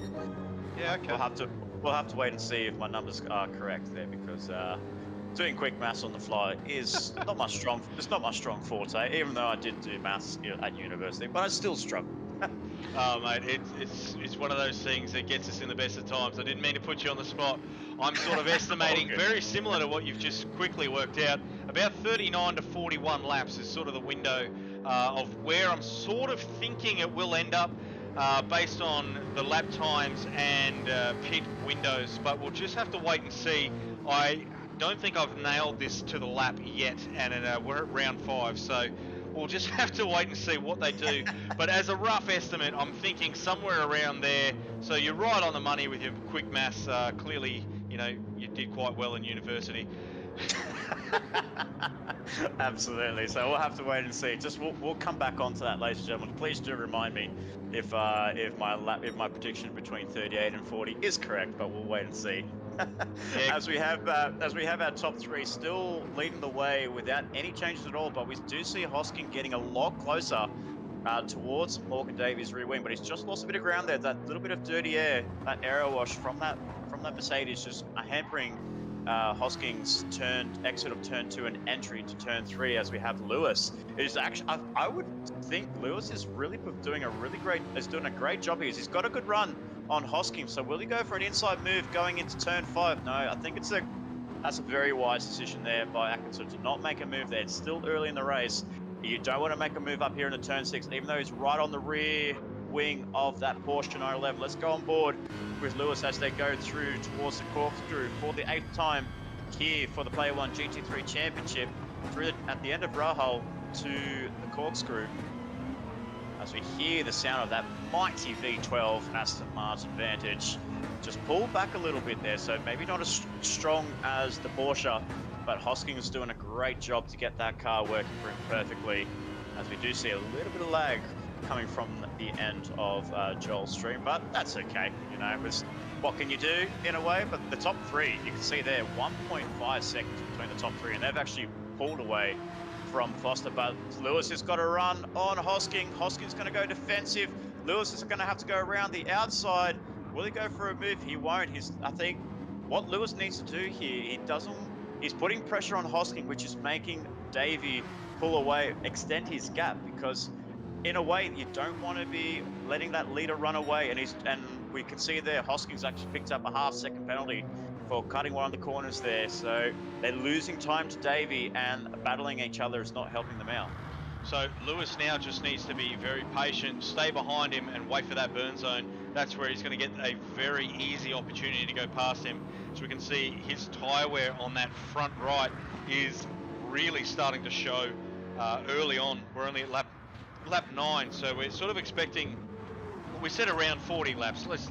We'll make it pretty average. Around 40 laps, these guys will want to try and get 20. So if we're looking at a lap 10 as the quarter mark, these guys are going to want to have a half a tank of fuel and enough tyres to do that same stint again. So it's going to be quite close for our leaders as we look at Sirik there, almost onto about half tyre wear, as we really experiencing some latency issues here at the moment. And there it is. It looks like we're going to have Lewis actually go around the outside there. So Atkinson has made the move, bunny hopping doing a pop and a wheelie at the end of turn 1 to make the move for second place, and Hoskins dropped down to P3. We can also see Scott has actually moved up into P4, as we did see James Lee, the team boss of Black Rose Racing, actually enter the pit lane. So I wonder if he may have picked up some sort of damage, because that's quite an early call to be coming into the pit lane. Absolutely. Whereabouts is he sitting right now? So if we go down through the order, that'll probably put him down into 14th. So let's just, unfortunately, I've just made an error myself. I was about to do a quick replay and have a look if he had damage first, but we can see it already. He does have front damage, so he's made a little bit of contact with the wall somewhere. Looks like a bit of scuffing. I will interrupt there. I do see a familiar name a little bit further up there. I can see Foster is down in 13th place. So both Foster and Lee. Foster's actually got damage, so I wonder maybe he would have made contact. I would say the main area for contact for getting front splitter damage would be on the exit of the corkscrew turn 8A, as he just runs wide there, and that's not lag. He has run wide, ladies and gentlemen, and you can see that front splitter is just not really helping him, and he's really struggling to get this car around the track. There's the car 270 who almost took victory, a stellar victory at Barcelona, is down in 13th and third last place, and with Lee actually coming into the pit lane, that's actually going to probably drop him down the order. So not the strategy race that he'll be wanting to have, as he was sitting very nicely in P4. So it's very interesting. It's very interesting to note where he would have picked up that damage. I'm predicting he would have got it at the end of the corkscrew. Yeah, it's one of those things. We'll have to go back and review it later.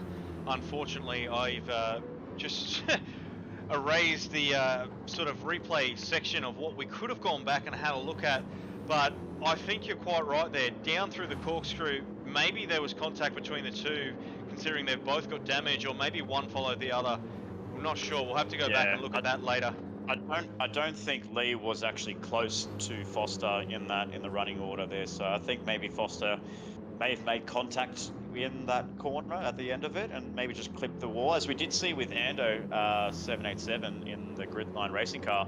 He actually made a mistake in qualifying on the exit of the corkscrew, and he actually hit the front.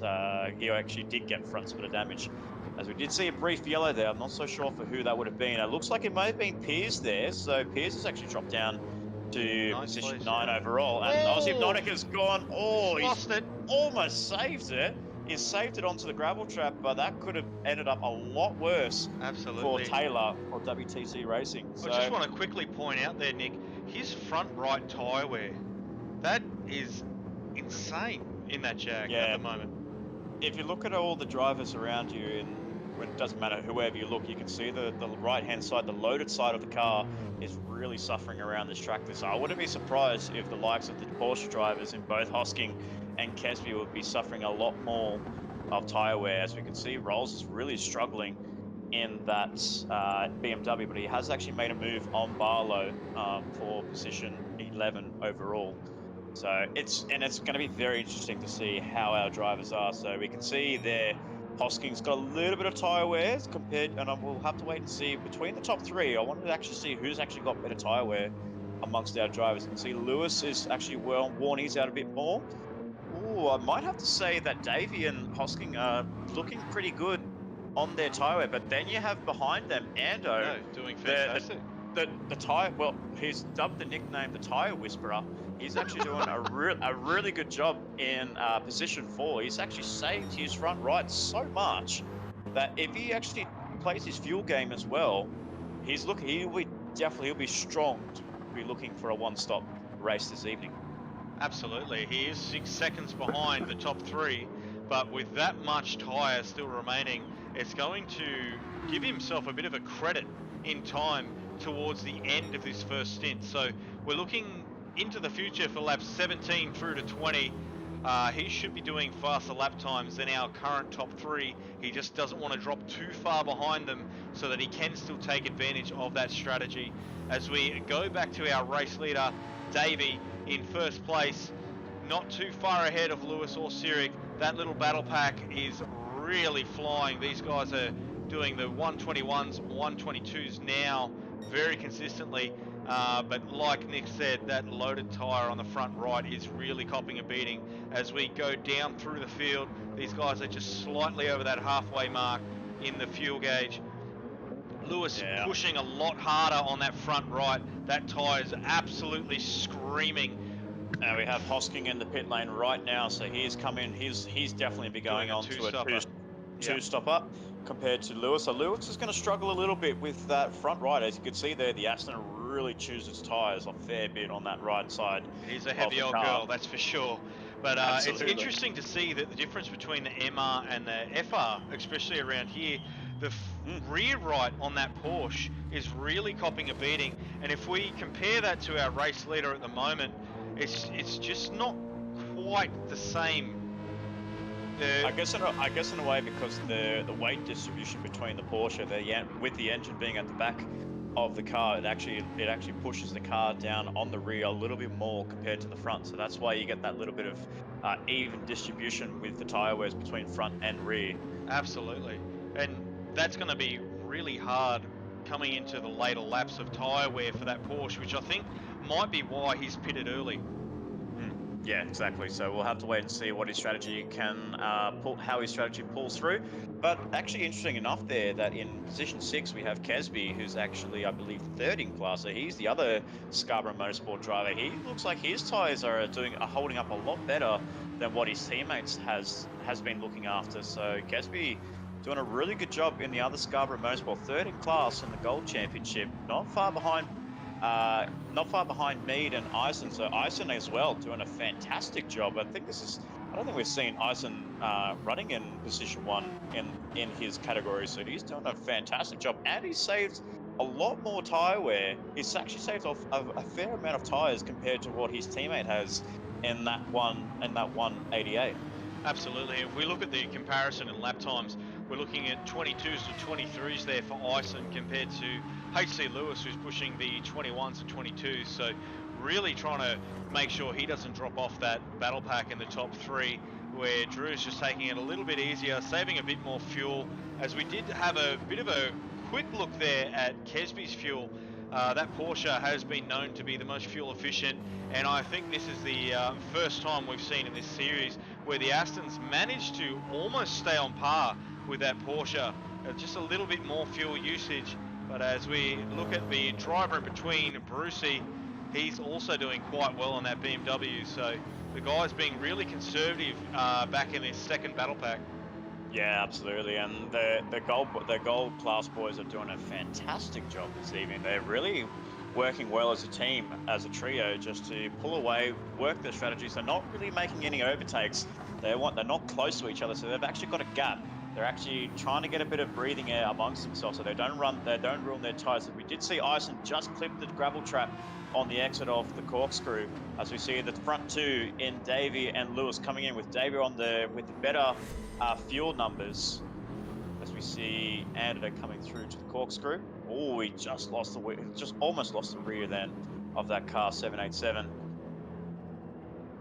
But as we did say, we did have Davey and Lewis jump into the pit lane, but Ando has stayed out. So Ando, I think he's definitely looking for a one-stop, because he's saving those tyres like nobody else. I'll be very interested to see how the Gold boys actually save their tyres. As we see Morgan Davey exiting the pit lane, he is just ahead of Hosking, so he takes second. So Hosking, on that fresh rubber, couldn't pull the undercut, unfortunately. He's actually closed up. He actually got ahead of Lewis in that undercut phase, but couldn't get himself ahead of Davey. So these boys are looking for that two-stop strategy, or I'm thinking they will need to save their tyres so much that they could probably extend that out till the end of the race. It'll be very risky to make this set of tyres go to the end with only 38 minutes to go. Absolutely. We did see Sirik come in and pit a little bit earlier, but interesting to see that he didn't take a full load of fuel. So that's definitely confirmed his two-stop strategy, for sure.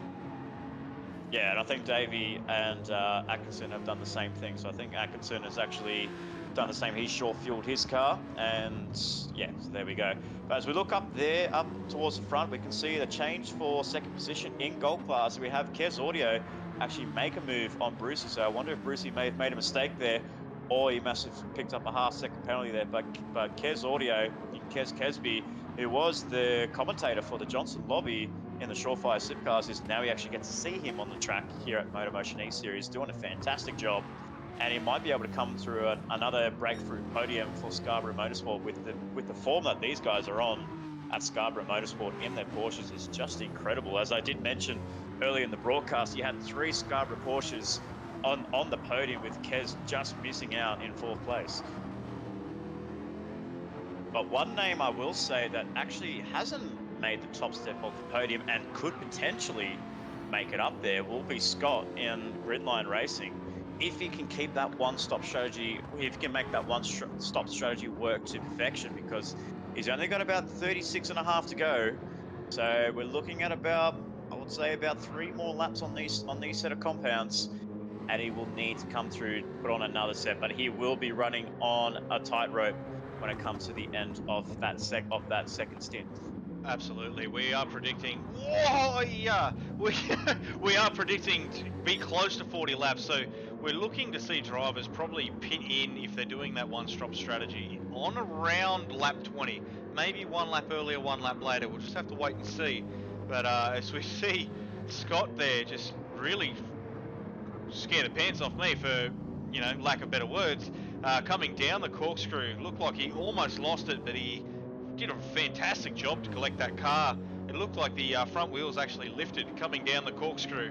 So well, we did see Lewis pop a wheelie at the end of on the exit going down the pit straight on turn 1 before turn 2.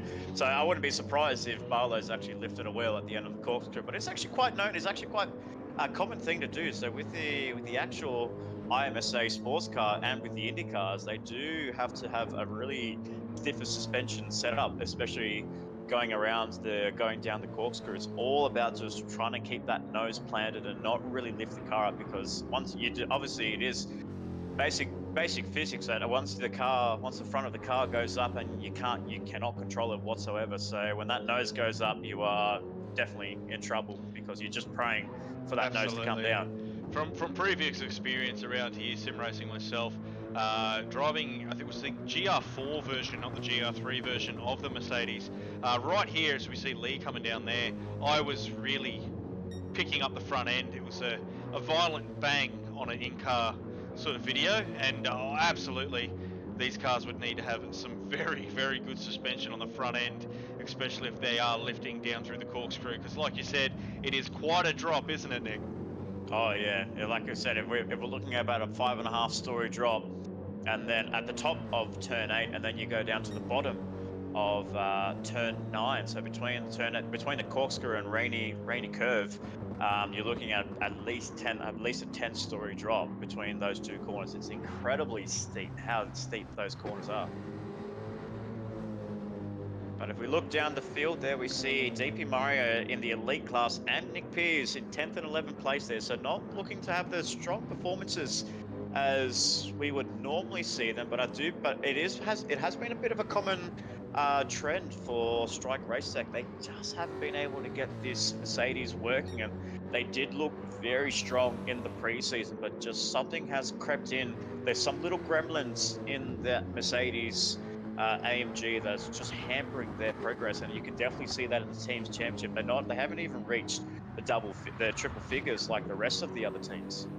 Yeah, that's a very interesting point, as we did see Mercedes decided to release their new GR3 car onto the Gran Turismo 7 platform.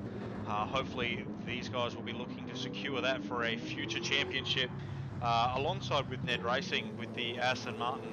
I'm sure they would love an update. So such an old car, 2012. But these guys will continue to struggle on, as they will around here, as we move back down to 12th place. Rolston Hardley starting to make a bit of ground on the back of Pearsey and DP Mario after having some sort of contact that we're expecting to be down the bottom of the corkscrew. Both himself and James Lee ended up with damage and into the pits early, so we did see Roll stay out a little bit longer to try and make his strategy work. We can see he's on lap 20 now. He's got just over a quarter tank of fuel, so he is going to need to do a second stop. Yeah, I will point out as well, just looking up further up the grid there, I can see Lewis actually just made a move on Hosking, so I believe something's happened to Hosking. He's down in P7, so something has happened to the Porsche driver as we cut through towards what's going on in the corkscrew. It's definitely going to be a mistake there. I can hear some tyre screeches, and that is Hosking. He has spun the car around, and he's clipped the barrier there, so I won't be surprised if he picks up front splitter damage there, but that is a big mistake there by Hosking in the Scarborough Motorsport car. So let's try and see if we can get an onboard with him and try and cut back to that replay.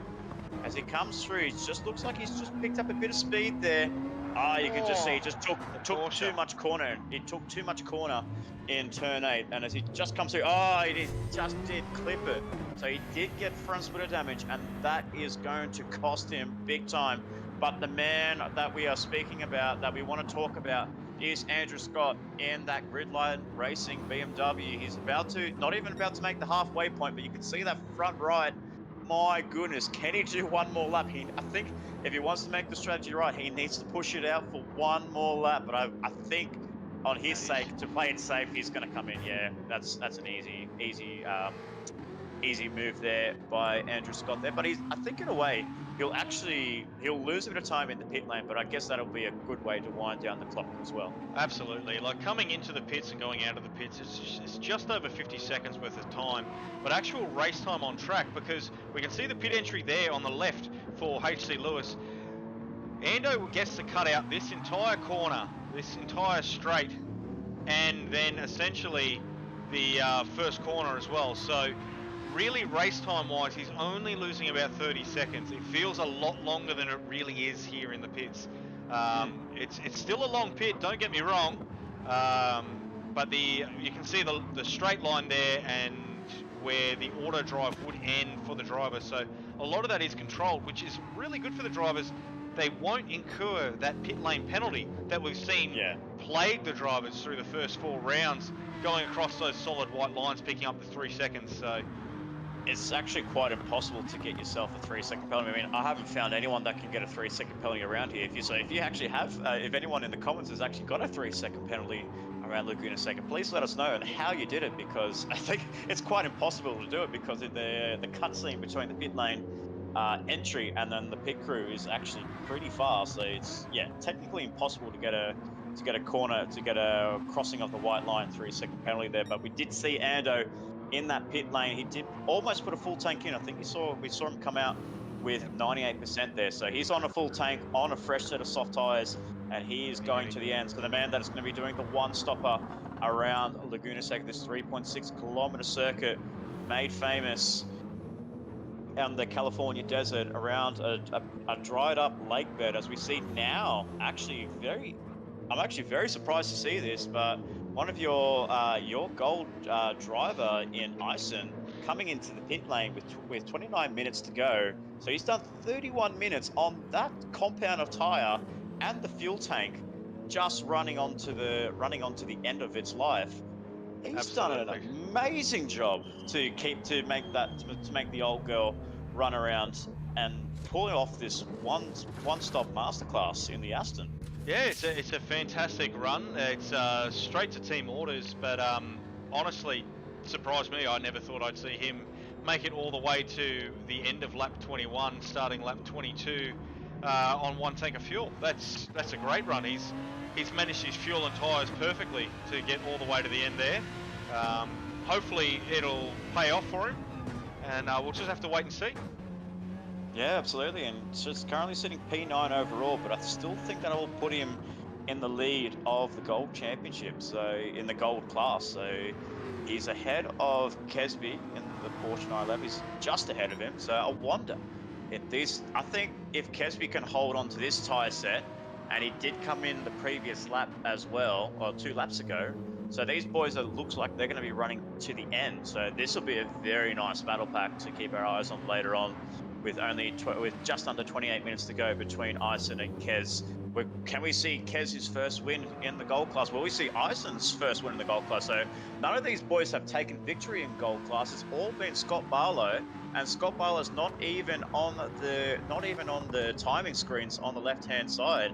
He looks like he's down in 14th place. So I think the run of consecutive victories might be over for Barlow, but never say never on what his strategy could be, because anything can happen. He's just a minute and 11 seconds behind the leader in Lewis Atkinson, so he might be getting lapped pretty soon. I know it looks like for a fact that Scott Taylor has been lapped by Lewis down in 15th and last place. As we jump to our race leader now, yes, yeah, he has. So Lewis coming through at the exit of Rainy Curve down through to turn 10 on those tires that are just chewing through. Those tires are really, really hungry, and it's like eating a bowl of I think it's eating like a bowl of Cocoa Pops there, Joel. That, you know, you just can't stop eating them. You just want to eat more and more and more, and that's what Lewis's Aston's doing. It's chewing the tires like nothing. So absolutely, and we know he's on for the two-stop strategy, but he's pushing this car really hard. He's doing everything he can to make sure he stays in front of Cyric and Davey. These guys not really too far behind him, but he has managed to get himself a little bit of breathing space from that original three-pack battle that's been going on for the first, I'd say, 20 laps or so. Now after this sort of first start of the pit stops, we can sort of see a little bit of a gap for Lewis, but that gap is slowly closing, with Davey the privateer in that Mercedes absolutely flying around here with his previous lap of a 121.18. So that is his fastest lap of the session so far. And of course, Cyric, the man who was right on their end, we saw come completely undone down the corkscrew, still holding on to third with that massive gap that these guys did put on, but he's got 10 seconds from second place now. Yeah, this was the corner right here where he made that crucial mistake there. I think that was back on lap 20, so only a few laps ago. So the laps around here fly by pretty quickly, but in Xavier's mind, he's just thinking, man, how did I make that mistake? You know, just a lapse of concentration. Just took it a little bit too tight on the exit of turn 8A. And unfortunately for him, he just got some front splitter damage that he's still carrying around, but he's not losing too much time. Like you can see there, 1:21.8 compared to what Morgan did. I think was the 1:21.1 as his fastest lap time. So he is losing a bit of ground, but because it is a short circuit, as we see there, that looks to be Scott Taylor. Yeah. So Scott Taylor just losing the back end of his BMW M6, and I think his day is just going from bad to worse. And there you go, he's just seen his teammate overtake him. So unfortunately for Scott, a race to forget for car 37.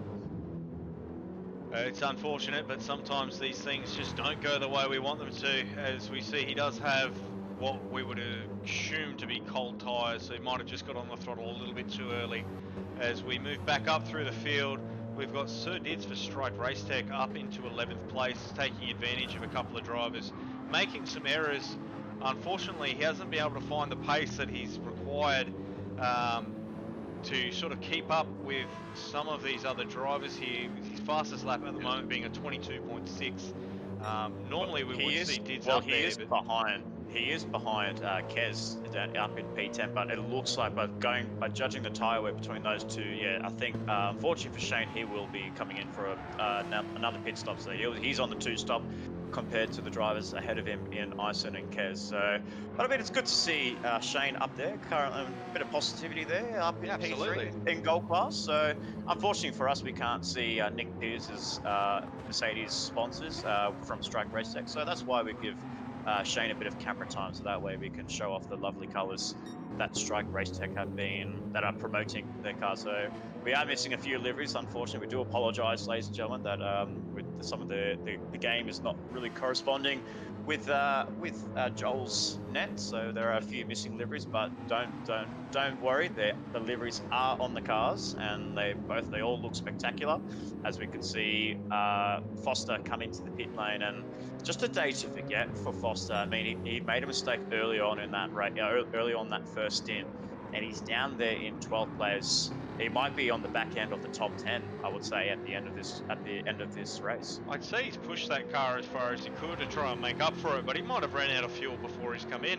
So we see him into the pits now with 0% fuel, coming back out with almost a full tank to try and save, and a set of mediums. So he's going to look to try and push this to the end now, using the mediums rather than the softs, and saving a bit more fuel. So his strategy's had to change on the fly based on what's happened so far. So I'm actually interested to see, are the medium tyres the compulsory tyre around here, or is it the softs? No, the softs are the compulsory. So he did start on the softs. Okay. So he's ticked that box, but he's decided to swap to the mediums for the remainder of the race to try and stretch his fuel out a little bit further. This is his second stop already. So maybe he's just found that BMW is just chewing a little bit too much tyre. So we'll have to wait and see where he ends up. He's currently 13th coming out of his second stop, where he's chose the medium. So we'll have to wait and see if this strategy call on the fly is going to do him any good.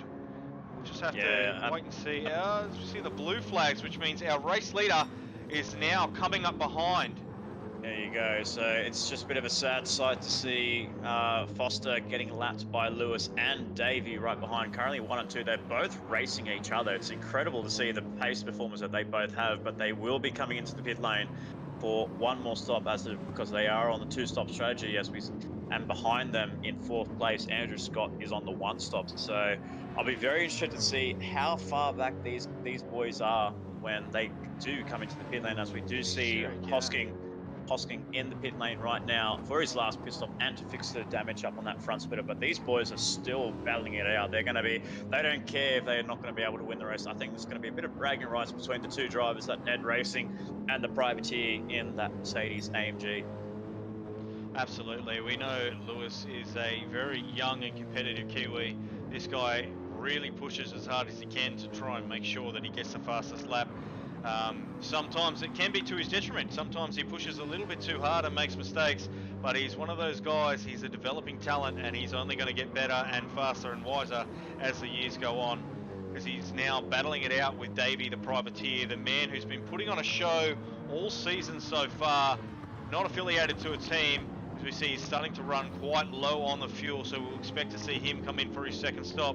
Interesting to note that his tyre wear is slightly better than HC Lewis, our current race leader, but the fuel is a different story. Yeah, it's the fuel. Yeah, so if these boys are coming into the pit lane right now, it looks like they're going to go for one more lap. So they're probably going to come in simultaneously.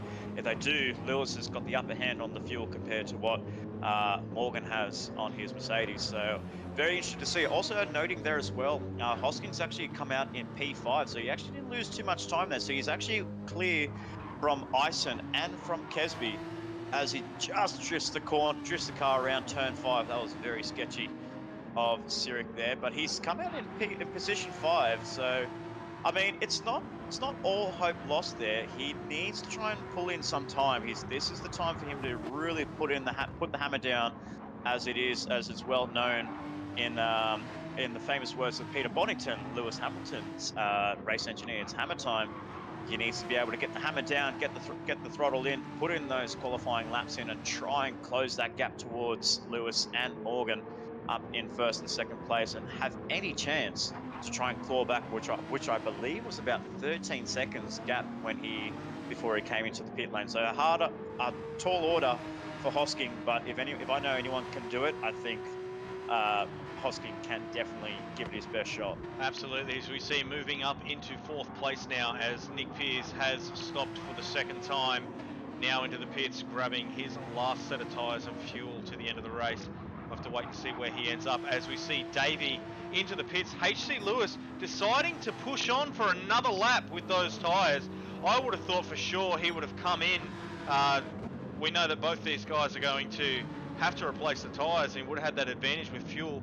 Pushing on that little bit extra with a tyre that worn is just going to be a detriment to his lap. So we'll just have to wait and see how he can manage it. We've seen some of the guys really push hard on some worn tyres, but that's really asking a lot of the car.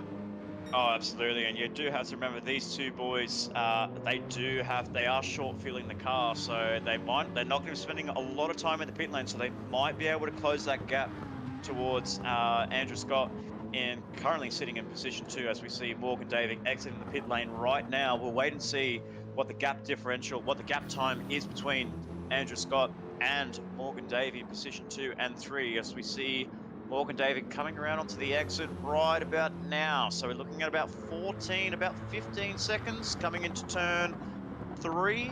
There we go. So 14 seconds between Ando and Morgan in second and third. So, I mean, you've got about almost 17 minutes to go to reel in 14 seconds. It's quite a tall order for Morgan to try and close that gap. As we see Atkinson in the pit lane. Absolutely. Ando's definitely got the strategy nailed here with that one stop. He's definitely going to get past HC Lewis. As we said, you're losing about 30 seconds race time from the entry to the pits. So it will be pretty close, but I think HC Lewis will come out behind Ando. Ando looks like he's got enough fuel to get to the end, and I believe his tyres will make it. He's only got 10 laps to go. So we'll just have to wait and see how it all unfolds here in round 5 of the Player1 SimGear MotorMotion GT3 Championship. So as we try to cut back towards Morgan Davies, he's coming through onto the exit of the pit lane right now. Let's see how close the gap is between second place. Morgan Davies coming onto the pit straight. And where is Lewis? There he is. He's right there. He's right in the foreground there. He's coming on the inside line. Who's going to come out on the exit of turn 2 out of Andretti? It is Morgan. So the undercut has worked perfectly for Morgan Davies, getting the jump over Lewis Atkinson in third place. Lewis just runs the car wide in turn 3, coming into turn 4, encountering lap traffic with GLR Scotty and Scott Taylor.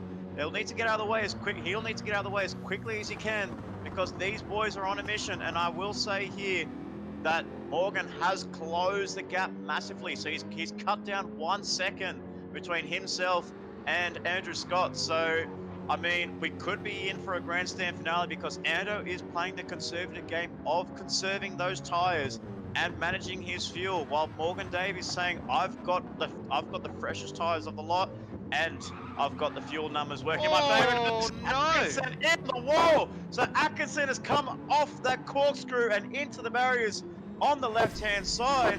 Let's catch all the action replay there. Talk us through it, Joe. I mean, I don't know if you want to talk about your teammate there. Oh, just a snap of oversteer. So he almost caught it there. Almost caught it, but it looks like the car might have actually slightly got airborne. I'm not really 100% sure what's happened, but that car has gone flying into the wall with pace. And look at the damage on that car. Front, rear, and both left tyres. That's going to warrant another pit stop.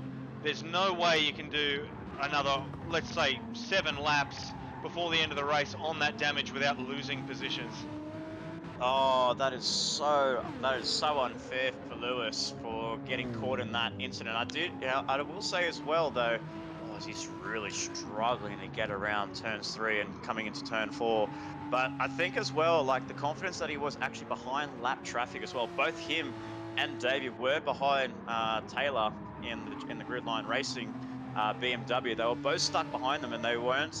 He wasn't really giving the clearance that they both needed. So maybe a bit of lack of confidence on that fresh set of compounds, and coming out of the corkscrew. Just, I don't know. Like, well, that's exactly it, Nick. Leading up to the corkscrew, that's just where he got the move done for the overtake. So maybe he's come into that corner a bit too fast as well.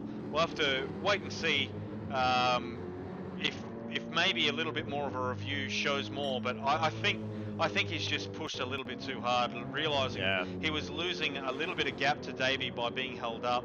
Might have just pushed the car a little bit too hard, and unfortunately, it has come undone for him. So we'll just have to wait and see if he decides to pit for that damage and make the most of he can for points towards the end, or whether he's going to push on and see how he goes. Yeah, exactly. And I'm not so sure if you still got it, but do we still have the replay of what happened there between Lewis? Hopefully we still have that.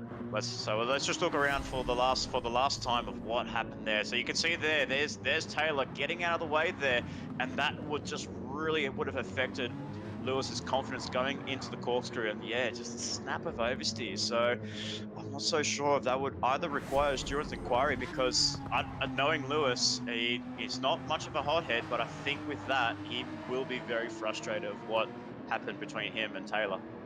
Absolutely, mate. We'll just have to go back and look at that as a team and figure out whether maybe he made a mistake or whether something was there to warrant. But yeah, coming into that corner at high speed, maybe possibly on the wrong side, it's going to upset your rhythm. So we see him navigate it there, even with the damage. So possibly something went wrong. We'll have to go back and look at that a little bit further before we decide to submit anything to the stewards, which of course there is a 24-hour window, which means we wouldn't be able to submit anything until tomorrow. So make sure everyone can cool down, have a proper look. I think it's a great system in place for the guys here at MotorMotion. Yeah, absolutely. It's actually good to see that all the teams can come together and then just warrant any penalties that need to be investigated by the stewards. So I think what Lewis is doing is, I think he's just gonna cop it. He's just gonna have to drive around with the damage.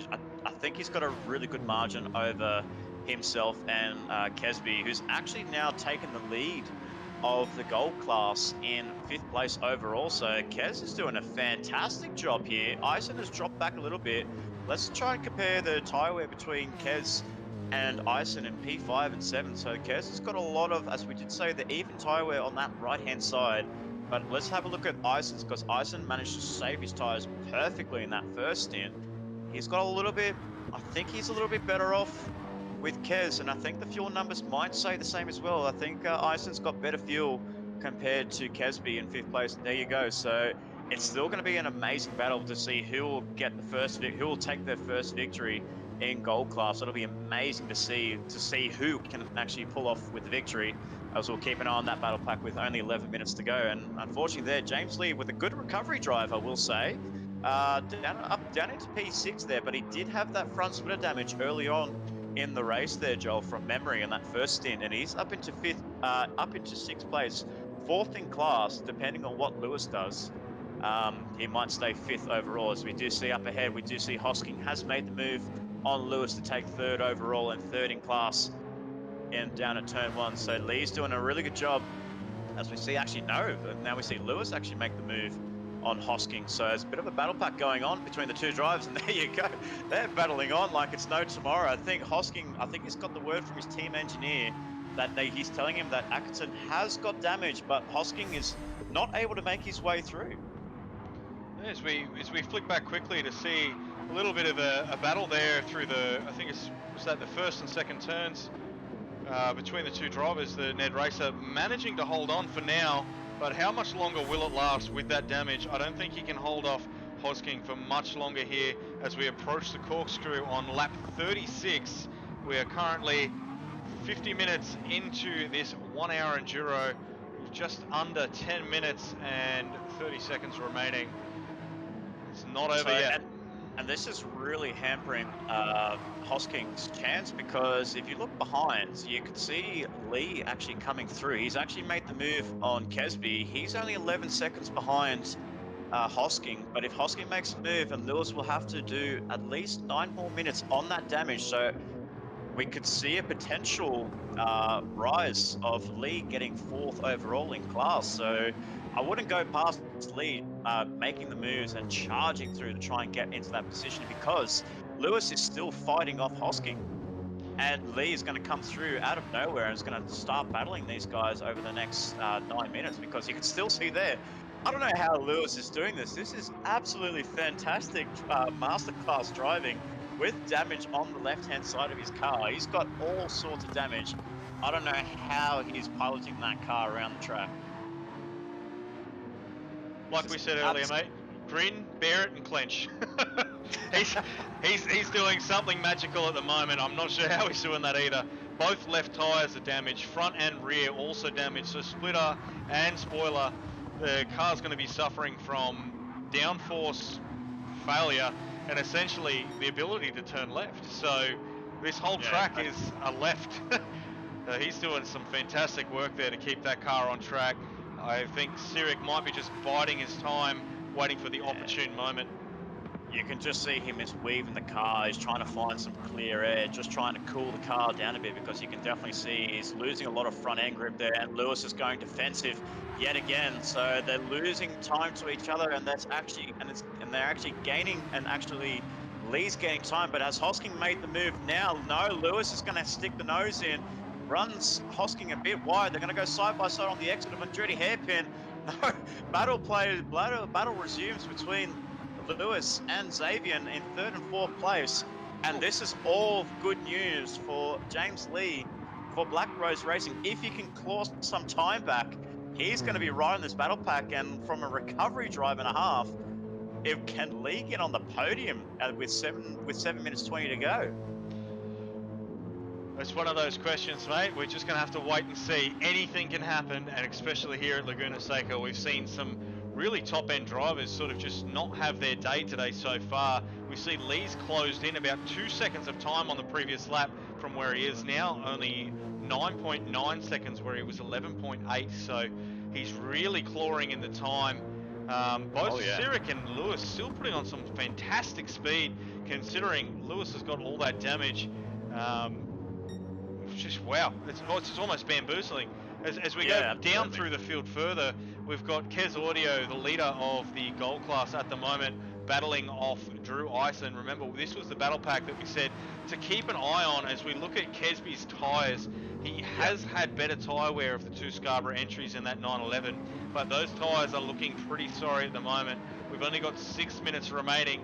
That's going to equal to a couple of laps, so whether he'll be able to hang on to it, or whether he is going to need to pit, or whether those tyres will go fully red, we'll just have to wait and see, as Drew Ison looks to be in a very good position. Kez has run wide a little bit. Kez ran wide there a little bit, so opening up the door there for Ison. So Ison is on the better tyre wear, so as we said, this is a battle pack to keep an eye on, and they're going to be treating us to a grandstand finale here. So Kez fending off from Ison. He's only going to probably have another 3 more laps to go at the end of this one, and it'll be very interesting to see where or what the order is going to be, because Ison is going to be waiting patiently. His team over the radio telling him that he's got better tyres compared to Kesby in up ahead, so they're predicting his tyres is going to go within the next couple of laps, and while Ison will have another 3 more laps to use the tyre compounds that he has and push it to the absolute limit as we go on board with Ison down the corkscrew on lap 39. Just losing a bit of gap compared to the Porsche, but it's all about waiting and being patient, because it's really hard to make an overtake around this track here, Joel. You have to wait for the driver ahead to make a mistake, because passing is more or less near impossible. Absolutely. This track is very tight, very technical. Pushing it a little bit too hard, especially down the corkscrew, as we have seen, can be detrimental to your entire race. Exactly. So let's just ride on board with the man that is fighting for position 1 in the gold class in the Player1 GT3 Championship. So sit back, relax, and enjoy yourselves a hot lap with our leader in Andrew Scott, Ando 787 in the Gridline Racing BMW N6, just fending off from Morgan Davey in second place. So let's sit back, relax, and enjoy a hot lap around this 3.6 kilometer circuit in Monterey, California.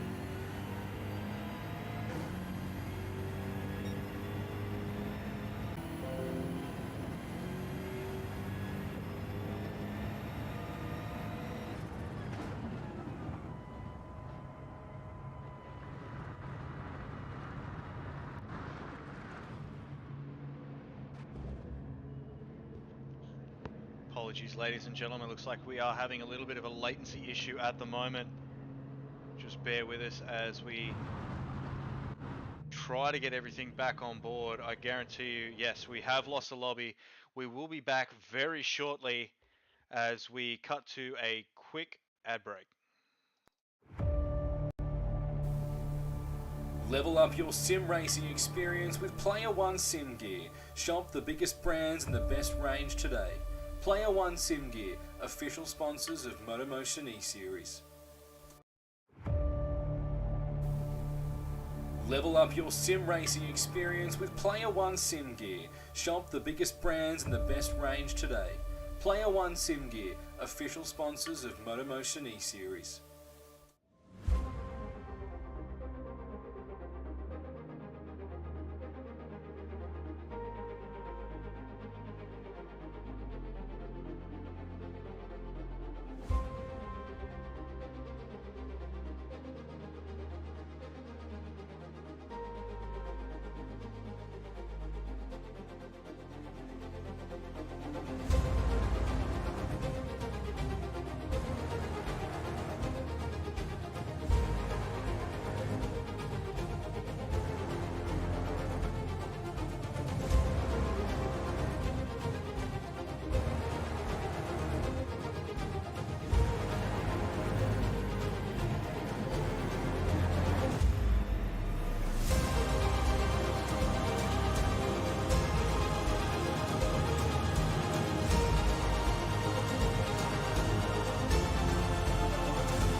God damn it. We're getting so close. There we go. Come on. We're almost there. Oh, God. Oh, Johnny Drew, please be successful. Please. Once you got success, yes. Now go back live quickly. All right, ladies and gentlemen, we are coming back to you now with a wonderful black screen as we jump back on board with our race leader. Rolls can hardly that. Definitely not. Rolls can hardly, as we see drivers coming through. Let's cross down to Ando, who is down in P3. Well, maybe the order's going to sort itself out at the end of this lap, but let's cut down. And we do see this battle pack, as I was calling off air with Joel. We're going to go side by side between Ando 787, Andrew Scott, and Morgan Davey on the fresh tyres, and Morgan has taken the lead with about one more lap to go. So this is the final lap, ladies and gentlemen. Hold your horses here. Morgan Davies made a move on the final lap here. So Morgan at car 33 at the two-stopper against the one-stop driver in Andrew Scott has made the move on pit straight. Looking at the fuel, they're on absolute fumes. Our top four, actually no, I believe it's only our top two, have managed to make it that extra lap. So the rest of the field is being set as we see the order starting to sort itself out now as we have come on board on the final lap just in time. I was talking to you off air that we were just going to miss it. I did say Morgan was closing in on Andrew for the lead of the race here, and my goodness, we caught it at the right time. So Morgan Davey coming through the corkscrew for the final time. Car 33 is about to take his second victory here in the Player1 Sim Gear GT3 Championship, coming through Rainy Corner for the last time. And then through to turn 11-12, I think Ando's run out of fuel there. He's right on fumes, but luckily for him, he's got no one behind. Morgan Davey flashing the hazard lights, coming around the final corner for the last time. At the end of 44 laps, we will have Morgan Davey for Deeds Brewery coming through to take victory for round 5 of the WeatherTech Raceway Laguna-Seca. Take a bow. Wow, on the last lap as well, literally 5 seconds before, and we saw him coming through to take victory on that pit straight. And my goodness, we have what we thought was going to be Andrew taking the victory with that perfect one stop. He just blew us out of the water there. Absolutely, and we did see Cyric manage to make himself up onto the podium, getting past HC Lewis in the dying moments. Unfortunately, we weren't able to bring you coverage of that due to some NBN issues. But fantastic drive for Davey, managing to get past Ando. The strategy was second to none. Ando did a fantastic job, but Davey just being the faster driver with, as we can see, the fastest lap of the session, a 122.8. So the fastest driver and our race winner, Davey, the privateer, once again pulls it out of nowhere. Fantastic drive. Well done. That's incredible. It's an incredible drive there, and he did set that 1 minute 22 in that final stint there, Joel. So he was really pushing that car, as we did see there. It was all about the fuel game for Andrew Scott. Unfortunately, he just ran out over the line, as you could see. He was only 3.5 behind Morgan Davies. But what I did see throughout the whole race, that gap between Morgan and Ando was closing pretty fast. And I guess it was a bit of a waiting game for Ando to try and slow the car down, slow the pack down, because he only had 5 more seconds to go, and he could have crossed the line and finished the race a lap earlier. But when you have a fast driver in Morgan Davey right behind you on your rear wing, you can't slow down whatsoever. Absolutely, and my apologies, I'm just getting word through now from race control that the times we're seeing for best laps are not actually correct. These are the best lap times that we've seen in literally the last lap of the race. So all of the laps that we saw previously have not been recorded on this leaderboard.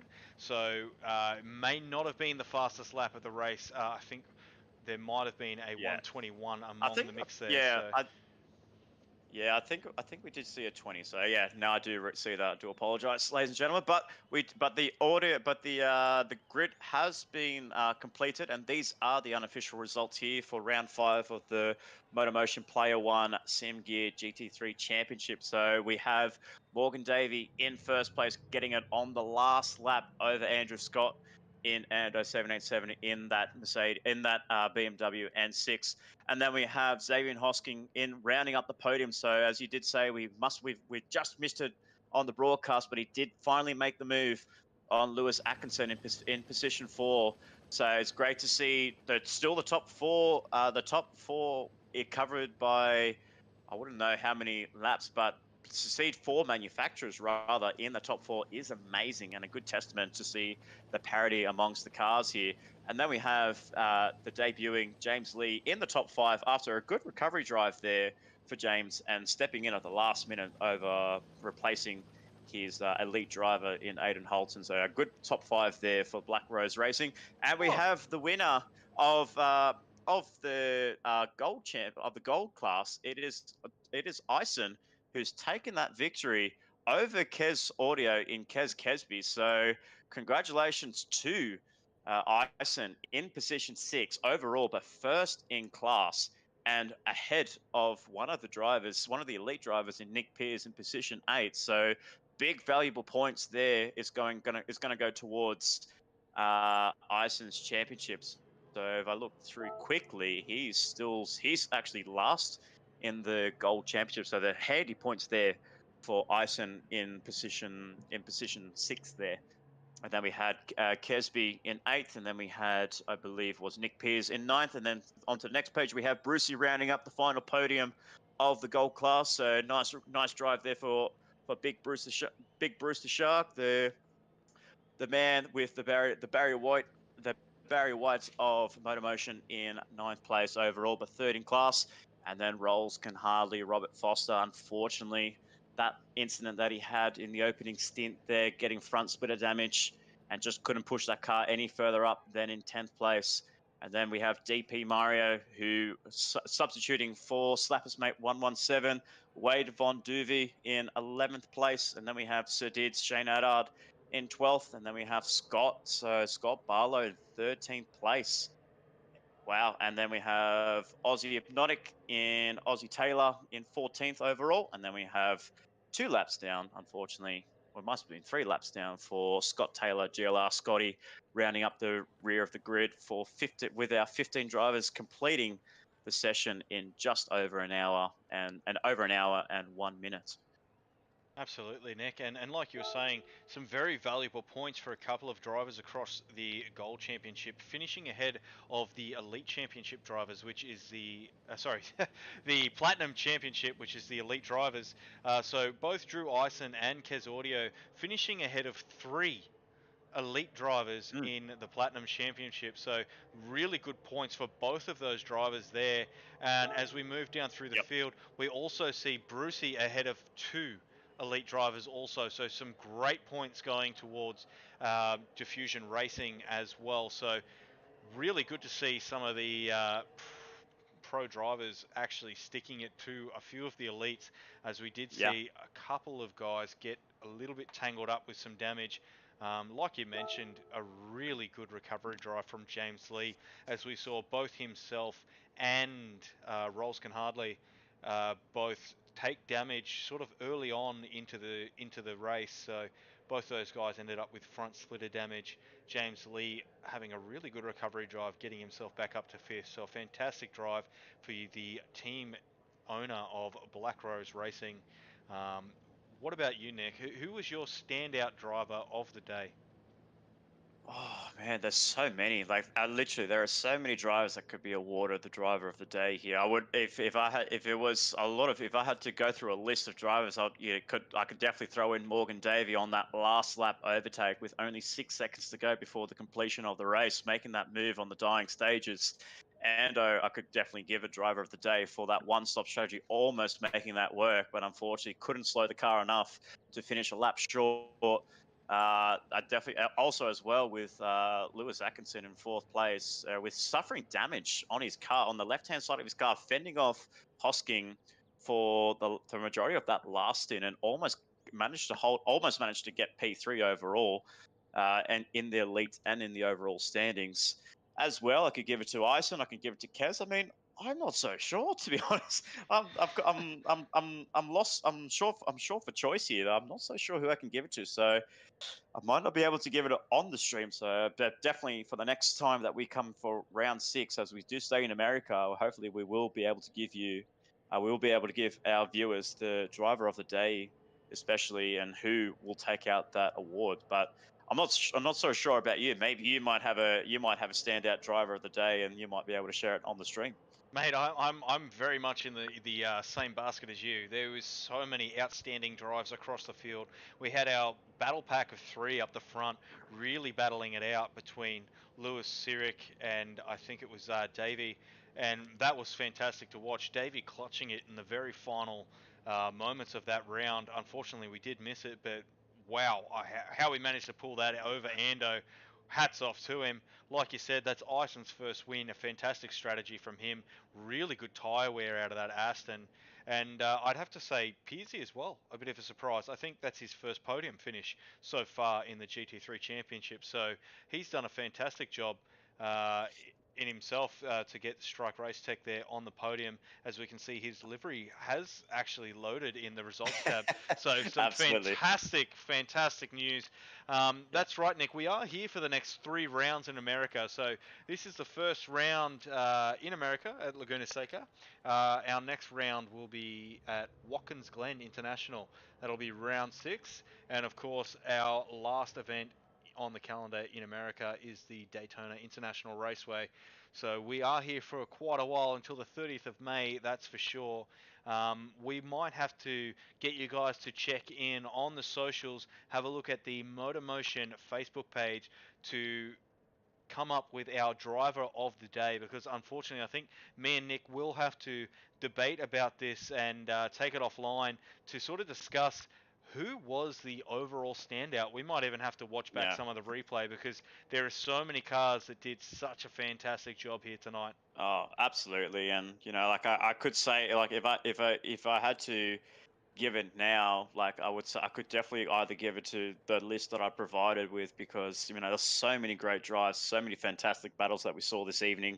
I'm very impressed with the battle that Lewis managed to hold off from Xavier, and for third place with that damage on his car. He literally pitted at the same time as Morgan Davies, so they were both on the same strategy. They would have, had Lewis not picked up that damage, we could have been seeing a three-way battle for that finale. That would have been amazing to see. Absolutely. Those two coming out of the pits were side by side on that lap. It was exciting to watch. So if he had not have occurred that damage down the corkscrew, I wonder where they would have finished up.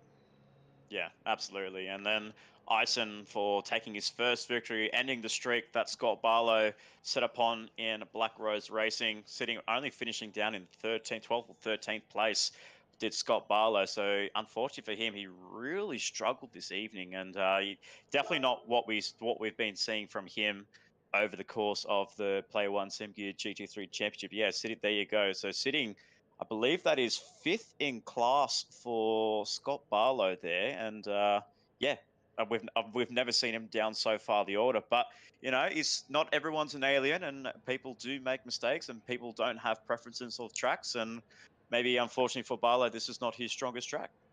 Yeah, it's the first time he hasn't won a race so far this series, so it's one of those things. Unfortunately, the lobby has just ended there, so we will have to cut this stream down now. Yeah, it's just one of those things, Nick. Sometimes a track doesn't gel with a driver, and I think you're right on the money. This track just wasn't his track tonight. Nah, absolutely. So unfortunately for Barlow, he's going to be. They've got a lot of work to do back in Black Rose Racing. Fortunate enough that they were able to salvage a good result with James Lee, the team boss and the team leader of Black Rose Racing, to get himself 5th overall and 5th in class. So it's a good sign ahead for Black Rose. Unfortunately, with that retirement, that imminent retirement from Aidan Holton, our favourite choc chip muffin, sitting up down. They did a really good job in car 98, but unfortunately, yeah. In a way, it's unfortunate to see him leave us at MotorMotion, but we do hope to see him around the TCR Cup champion in the Pilot Series. He did a really good job getting that championship last year in the debuting Pilot Series for the TCR Cup. So we'll see him down the line, no doubt. And a lot of work to do for Black Rose Racing to get themselves up towards the pecking order. Absolutely, mate. And very quickly, before we do end our stream here, we've got to give a huge shout out to the guys at Player1 SimGear. They were created by sim enthusiasts for sim enthusiasts. They're a Melbourne-based and 100% Australian-owned and operated company. When they launched Player1, they set out to create an online destination for all sim racers and flight sims, sim farmers, sim space pilots, sim truckers, and all other kind of sim fans. So to shop for all of the best hardware brands at the best price, make sure you visit www.p1simgear.com.au, the proud and official sponsors of the MotorMotion GT3 Championship E-Series. Absolutely. We'd like to thank Player1 for being the major sponsor of this GT3 Championship, the debut season of the GT3 Championship here at MotorMotion E-Series. We thank you so much for joining us for the live stream here, live and free on the MotorMotion E-Series YouTube channel. So we do apologize for the latency and the connections that we've been struggling with, but we do hope you have managed to stick on through, join us on the stream, and we hope to have brought you all some great action here at MotorMotion E-Series for round 5 at Laguna-Seca for the US Grand Prix. That was an amazing show, an amazing spectacle to see that we just caught the last battle pack on the last lap. So huge congratulations goes towards Morgan Davey, taking out the line honours overall and first in class in the platinum class, taking P1 ahead of Andrew Scott in Ando 787 position 2 for Gridline Racing, and then Xavier Hosking for Scarborough Motorsport P3 overall. And then we also have to give a big shout out to our gold class winners in Ison for NED Racing with Kez Kesby in second place, and then Glenn Mead for Diffusion overall P3. So we've done it. So our drivers are done. The transporters are going to be loaded up with all the cars. The debrief is coming along for all our drivers this evening, but we do have to cut. We will conclude the stream here, and I'll give you the sign-off job here, Joel. So for everyone on the stream, thank you so much for tuning in, and over to you, Joel. Absolutely, guys. Thank you very much for all of your support. Making sure that you jump onto the Facebook and our socials, give us a like, make sure you share with your friends, tell your grandma, and we'll catch you next week.